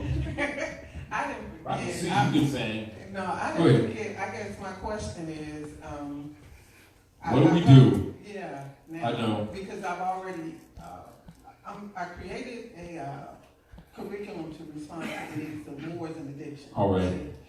Now, let me answer your question by going to congressional records. All right, let's go to congressional records. See, the best way to answer questions is with information. Is that fair? Yeah. So it doesn't come across as necessarily biased, right? All right. So, excuse moi. This is congressional records, and I'll give you reference, and this is the U.S. corporation bankruptcy. Now, if the U.S., which is that corporation, is bankrupt, right? Hold on, right? How is it that they're requiring you to pay them anything when they're bankrupt? That's just for starters. This is just for starters. But let's go into the record. And so, for your reference, let's write that down. United States Congressional Record, and of course you can get this from Dr. Nailah. She has flash drives with all this stuff and more on it. Keep you busy for 10 years or more with other supports. So then you all want flash drives, because Taji Guy is always tied up, etc. Go see Dr. Nailah, and she has them already formulated for you, so we ain't got to spend a lot of time being here at 5 o'clock in the morning, which we usually do. You have to order them if you want them now, because I have a backlog of orders that people have ordered online. So if you want to get it, you will have to order them or get them, and you can have them probably the next time we meet here. And we have a brand new flash drive that's going to be one that you're going to want to have, because it's actually our signature drive. We've been using PNY and whatever the other name of those, but we actually have a House of Reawakening Minds drive. And it's really getting so big that really, with people around the country and people off the shores, that we have to try to get organized. And the real deal is that I can't keep on staying after and keep plugging my computer in and trying to get everybody. So we ask you for a small donation. If you bring your own, I will load it. But trust me, it takes quite some time. I just did for this brother and sister here. I think it took me like 2 hours almost to put that. It's not something I can do in a minute, because we give you more than just the one study drive. You get over 600 documents. So be patient. Really, it's becoming impractical. Really, the time. So she'll have flash drives. Just come and get flash drives from her. You know, that saves all the aggravation. You know what I mean? And so we can come in here on time and put our time in on answering your questions. Now, While you do, when you finish that, we have a question for Father Hannibal. I want to answer her question with this, and I want you to read this. I want you to read this through your mic, because I want you to announce it, and I'm giving you give the sisters a hand, because we ran into them actually around the station. I saw these pretty smiles and pretty eyes, so when I came down the steps, so it's that kind of female energy, and so I saw them. And I kept on going because I had to pay. So when I came out, they introduced themselves. Where y'all going? Are we going around the house? Dang, all right, we're going to the same place. We're walking around it. Anyway, but I want to answer your question, but I want people who you know to share in this answer, because it's coming from you. And it's a different energy when you answer your own question. So let's take you to congressional records. Then consider your affairs. Is this not what we are all doing? Considering our affairs, being shown different facets of the jewel that we may not have paid attention to. And some of us have and then forgot. So we are reminded and being reawakened. All right? Thank you for the house. So I'm going to take you to congressional records. Please read clearly into the mic, right? Now read this from this point. You're going to read this from this point. Go ahead. Go ahead. It is essential. Yes. No, read, start from the top. Just read all. Where people traded. Get in the mic. Get the mic closer. People traded. Go ahead. People traded. Their coupons is money or currency. Currency is not money, but a money substitute. Redeemable currency must promise to pay a dollar equivalent in gold or silver money. Federal Reserve notes, FRNs, make no such promises and are not money. A Federal Reserve note is a debt obligation of the federal United States government, not money. Read that sentence again because people don't know what they're handling. A Federal Reserve note is a debt obligation of the federal United States government, not money. Does that, so when you got them in your pocket, are you gaining wealth or are you gaining debt? Debt. But they haven't told you that, have they? No. And that's not the concept on the way we've been trained, is it? No. So we're operating deceitfully and being deceived, working our butts off and ending up being poor and wondering why. Continue. The federal United States government and the United States Congress were not and have never been authorized by the Constitution for the United States of America to issue currency of any kind, but only lawful money, gold and silver coins. Stop. See the board that we presented before we even started? Yep. Keep that in mind. Now continue. It is essential that we comprehend the distinction between real money and paper money substitute. One cannot get rich by accumulating money substitutes. One can only get deeper into debt. We, the people, no longer have any money. That's the same. Great. Most Americans have not been paid any money for a very long time, perhaps not in their entire life. Isn't it true that most people think when they're working, they're getting paid? Yes. What does a congressional record establish by fact? They're giving you debt notes and lying to you, telling you you're being paid, and they've been doing it for as many generations that it has taken to convince us that we've been getting paid. And we're sharecropping even our labor. Continue to read. Now, do you comprehend why you feel broke? Now, do you understand why you are bankrupt, along with the rest of the country?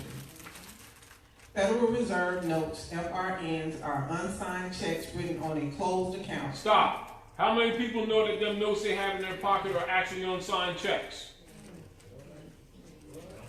Look around the room. How many people knew and know that Federal Reserve notes are unsigned checks written on a closed account?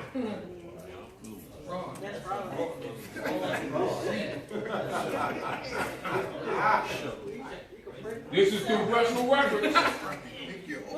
So I'm letting you answer your question. But I'm also making you aware of truth and law that you can defend yourself if you get in what you think is economic problems. And they start trying to garnish your accounts and stuff. That ain't your damn accounts. Where they have a name on it that looks like yours. And say that you in debt. Continue to read.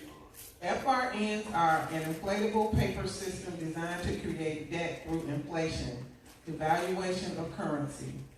Whenever there is an increase of the supply of a money substitute in the economy without a corresponding increase in the gold and silver backing, That's Article 1, Section 10 of the Constitution. Go ahead. inflation occurs. Go ahead. Inflation is an invisible form of taxation that irresponsible governments inflict on their citizens. Does that sound like law? No. Does it sound like lawful? No. Does it sound like fair? No. Does that sound like what governments are in place to do? No. Does it sound like the people in government are your friends? Looks like they're waging war on you secretly in the open at the same time, isn't it?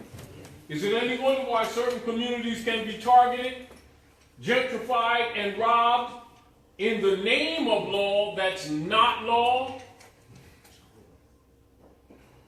At any time, irregardless of what JOBs they have or not?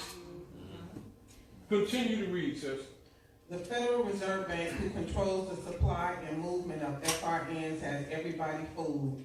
They have access to an unlimited supply of FRNs, paying only for the printing cost of what they need.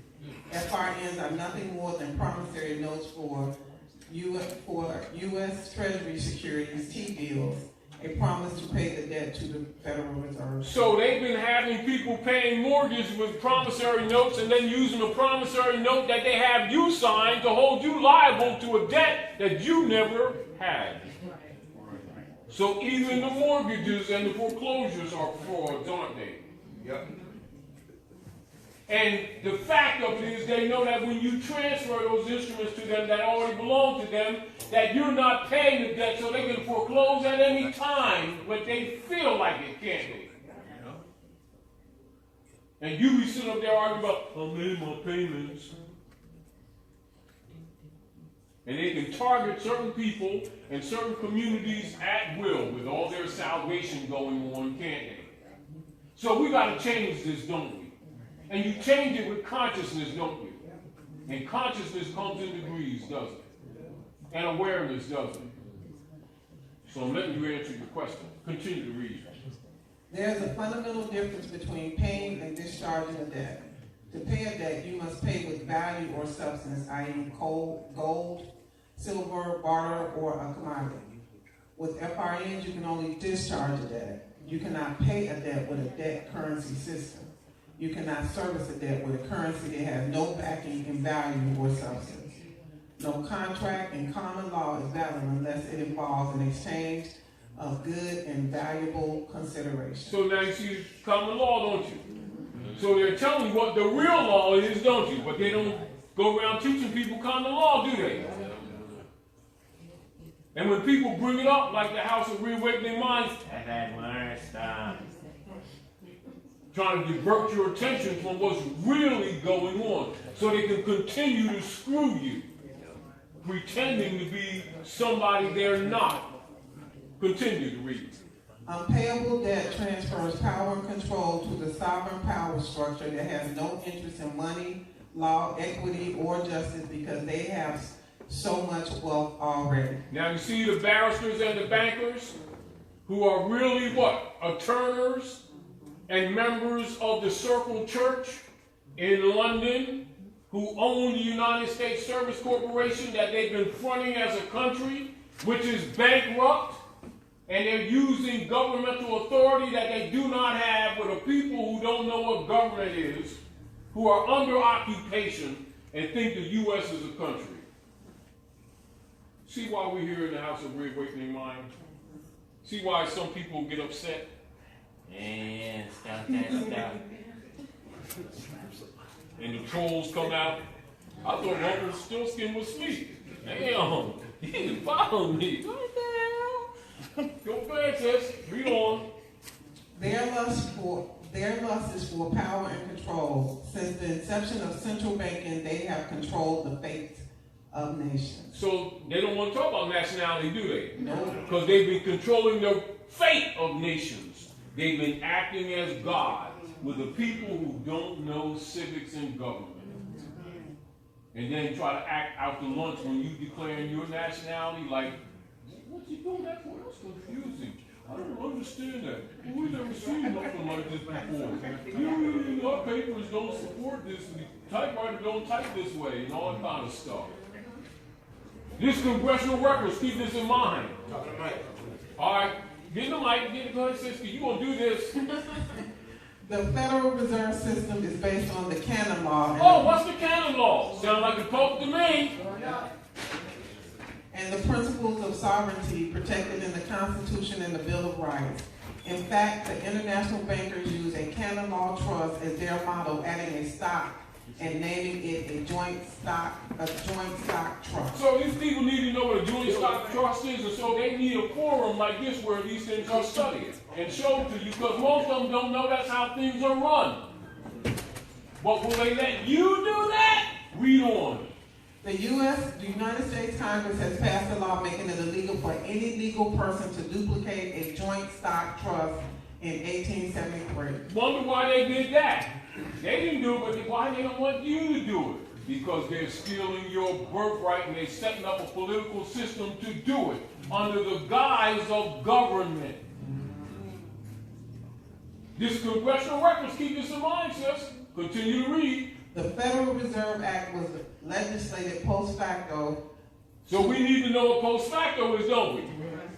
That means unlawfully and retroactive. Continue. To 1870, although post facto laws are strictly forbidden by the Constitution. So they're telling you they're unconstitutional. Yeah. So if they're unconstitutional, are they lawful? No. But they're holding you to this unlawful color of law, as if it is law. It's de facto, isn't it? Continue. The Federal Reserve System is a sovereign power structure separate and distinct from the federal United States government.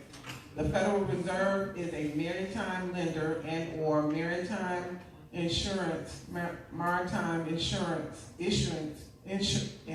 underwriter to the federal United States, operating exclusively under So they're bringing piracy on the land, aren't they? and maritime law. So they're bringing piracy on the land, Yeah. right? Yeah. Maritime. Maritime. Oh, so they're pirates, aren't they? Yeah.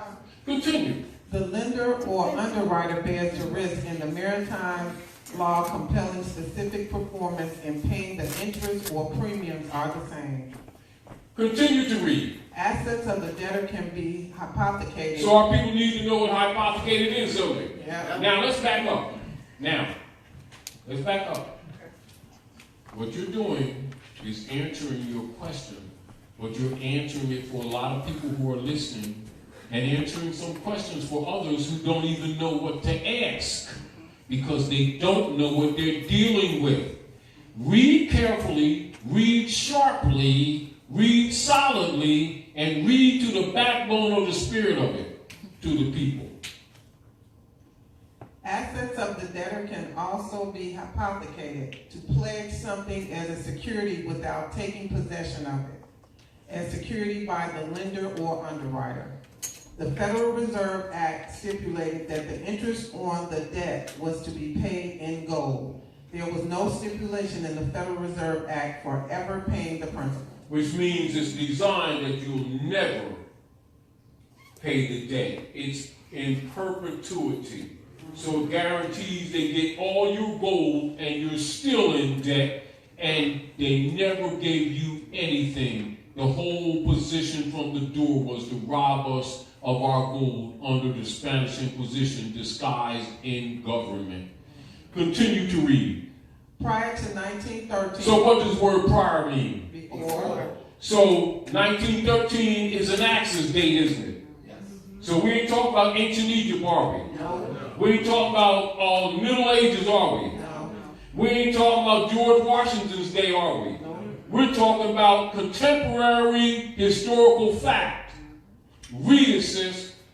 Most Americans own clear allodial title to property. How many people know what a allodial title is? Clear. They own How many people that will tell you what the swell are you talking about? Go ahead, read it again. It's from the beginning. Prior to 1913, most Americans owned clear allodial title to property, free and clear of any liens or mortgages until the Federal Reserve Act 1913 hypothecated all property within the federal United States to the Board of Governors of the Federal Reserve, in which the trustees, stockholders held legal title. The U.S. citizen tenant franchisee was registered as a beneficiary of the trust via his or her birth certificate. In 1933, the federal United States hypothecated all of the present and future properties, assets, and labor of their subjects, the 14th Amendment, U.S. citizen, to the Federal Reserve System. So even your labor has been hypothecated and bonded. And we keep thinking we starting businesses, we working for ourselves, and we setting up 501c3s, and we got these sandwiches locked down, and it's hypothecated. In any registry you get with them, you just authorize them to even enforce it, and you be thinking that you're being protected and you're using your intelligence according to the education. So we're assuming that we've been properly educated. We're assuming that they're legitimate. We're assuming that they are the mother government. They are organized criminals that's been operating since 1861, and we've been the target, and we've been diverted by sitting around talking about skin colors and prejudice. Totally incompetent. And they're right in your face. And as a reminder, that's congressional records. Now that you've answered your question, that means we got work to do, don't we? Which is why we put our minds together and we're trying to fix these things, and we're trying to set up certain platforms and venues, including setting up a trust to start putting a wrench in the gear. You get the point? With a whole body of people who've been miseducated, and even upon information, still got to work things out because our concepts are all wrong. Right. It's not that we lack intelligence. Right. We lack experience in dealing with true government administration because it's been hidden from you. So we must go back to that state of mind of our ancient mothers and fathers, lest the earth be smitten with a curse. Because we're in it right now. Some 501c3 was set up by Lyndon Baines Johnson to control his marching, praying Negro leader guys to promote the 14th Amendment, Keep Hope Alive Act on persons who are the heirs of the world's largest estate and usually claiming to know Jesus so the people would believe in them. And usually these guys are 32-degree Masons, 32 and 33-degree Masons, been taken to the mountain top, which is the Great Seal, been shown the Promised Land, which is North America. Under the Great Seal, the ancient Moabite Canaanite nation, which is on that note, debt note, of what they're calling a Federal Reserve note, which is a debt note, and no politician speaks under the Great Seal, because it belongs to the heirs who don't know themselves. Are we clear? Now, you can interject if you please on what you analyze for yourself.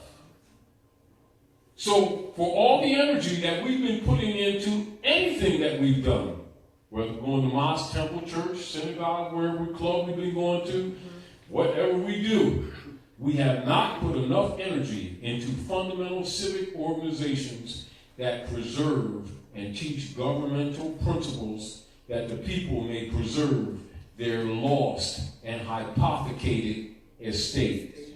In 1913, that same date, a man named Noble Drawley set up the old Canaanite temple for just that purpose. And to this very day, he has been misrepresented, misunderstood, and misplaced amongst the people, telling them it's some kind of religious belief, when it's about the world's largest estate. And the heirs of that estate have been told by him that the 14th and 15th Amendment is not necessary for the salvation of my people and citizens. A modest way of telling you, don't fall for the game, y'all. And generations later, here we go, and these Europeans have been liquidating all of our communities while we've been BSing. So we're here again, and this is redundant, at the House of Reawakening Minds, working on this problem, using building blocks of intelligence and knowledge, sharing it with people, some who have it, some who have less of it, so that we can come together as family and start solving our problems, and in doing so, laying a foundation for the generations to come, that the weeds of the forest are cut down, that they may find a clearer path to walk, for we ourselves will walk that path. Have you answered your question? So as you can see, people who have been promoting those things have not been telling our people everything about those things, have they? And they've been having us doing things confidently, like we really know what's up. And then we keep losing. Damn, what happened? Because you know you're not dumb. And how is it that me and Frida work at the same job? She can take her children to Disneyland every year. She got a Mercedes. Hey, they got a Chrysler Pacifica. Freddie got a bicycle. They go, and her husband goes fishing every year. He got this big boat. They got 59 credit cards. We work on the same job. I'm trying to pay my insurance. What the hell? See how it works? Well, Freddie and them is Europeans calling themselves white people. Y'all got different insurance rate, different mortgage rate, different kickbacks, and you ain't figured it out yet, because it's the circle church behind it all. And what our people do, they go down to the corner to Reverend Jerome's church, thinking they worshiping Jesus, paying for their own enslavement, called Roman tax. Look at it in the dictionary. Roman tax is called tithe. And they lie and say Jesus set that up. How many generations we going to keep sacrificing our babies? I say this, sis, render unto Caesar what is Caesar's. Turn your hearts back to your mothers and fathers, lest your earth be smitten with a curse. Does earth sound like cloud? So Jonesy's been lying. So what we want to do, you all, and all of this information we're giving you, or sharing with you, it is incomplete because you cannot be given a re-education in a lecture.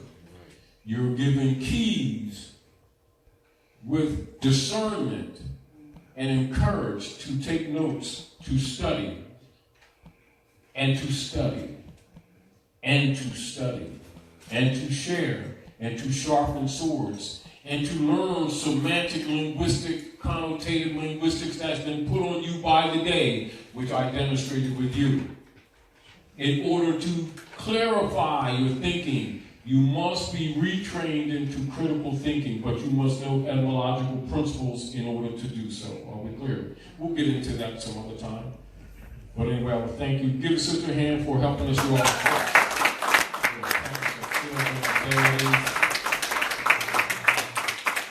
Any other questions? And I know we're past time, which we always do. That's why I tell you all. Go ahead, get it, Brother Mike. Go ahead. Earlier. Get in the mic, please. I guess a lot earlier. Made a reference to the proclamation and the adverse claim. You were saying how we put that in public. I guess I want to get some clarity on, I guess, moving forward from that point. Wouldn't you try your best, I guess except unless you conduct in Congress, wouldn't you try your best to say in the private? Go ahead. That's my question. I was thinking about time. Private? That's what I want clarity on. All right. Wouldn't you try your best to be in the private? Now, look at this. You're talking public and private issue, right? Right? Essentially. When you read what you just read here, in this paragraph, and I'm going to read this again. Remember when you read a couple paragraphs above this, and it said they set up a double stock trust and then disallow anybody else to do the same? Mm-hmm. That means they're playing the public and the private side while denying you the capacity to do so, while charging you to be on one side or the other lest you be liable.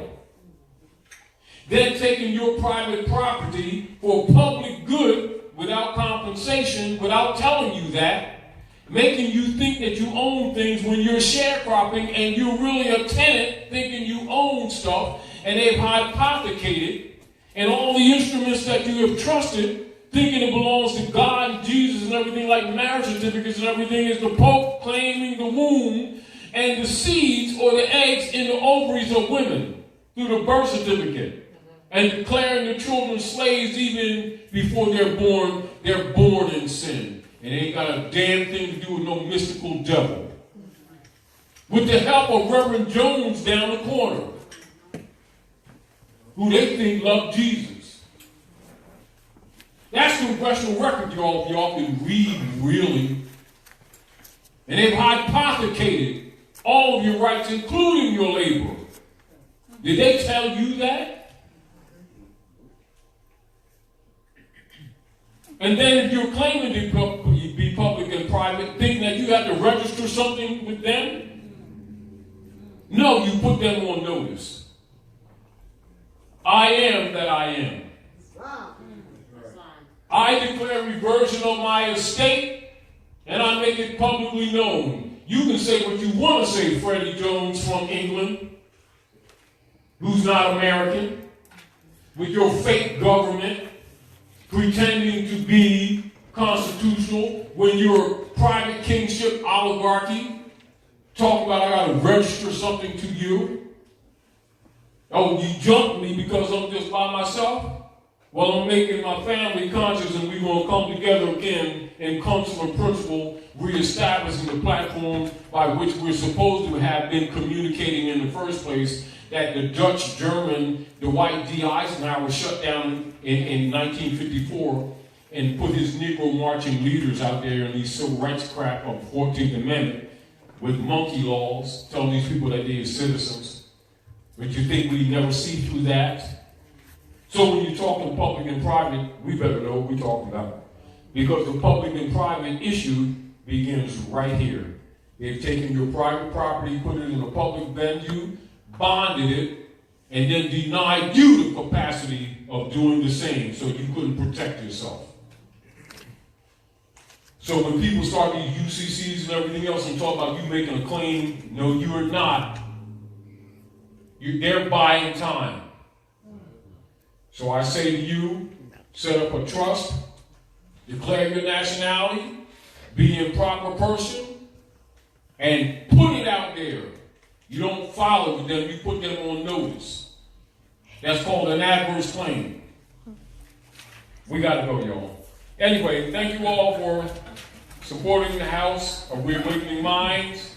Also, Dr. Nailah is trying to get some things started. So make sure you all, instead of buying cigarettes, see Dr. Nailah. Make sure, yeah, there's not pay for some cancer and stuff.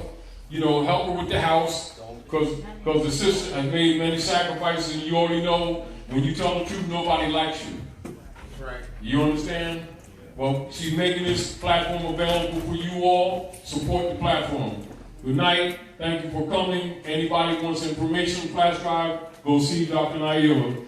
Thank you for coming to the House of Reawakening Minds. Have a good night.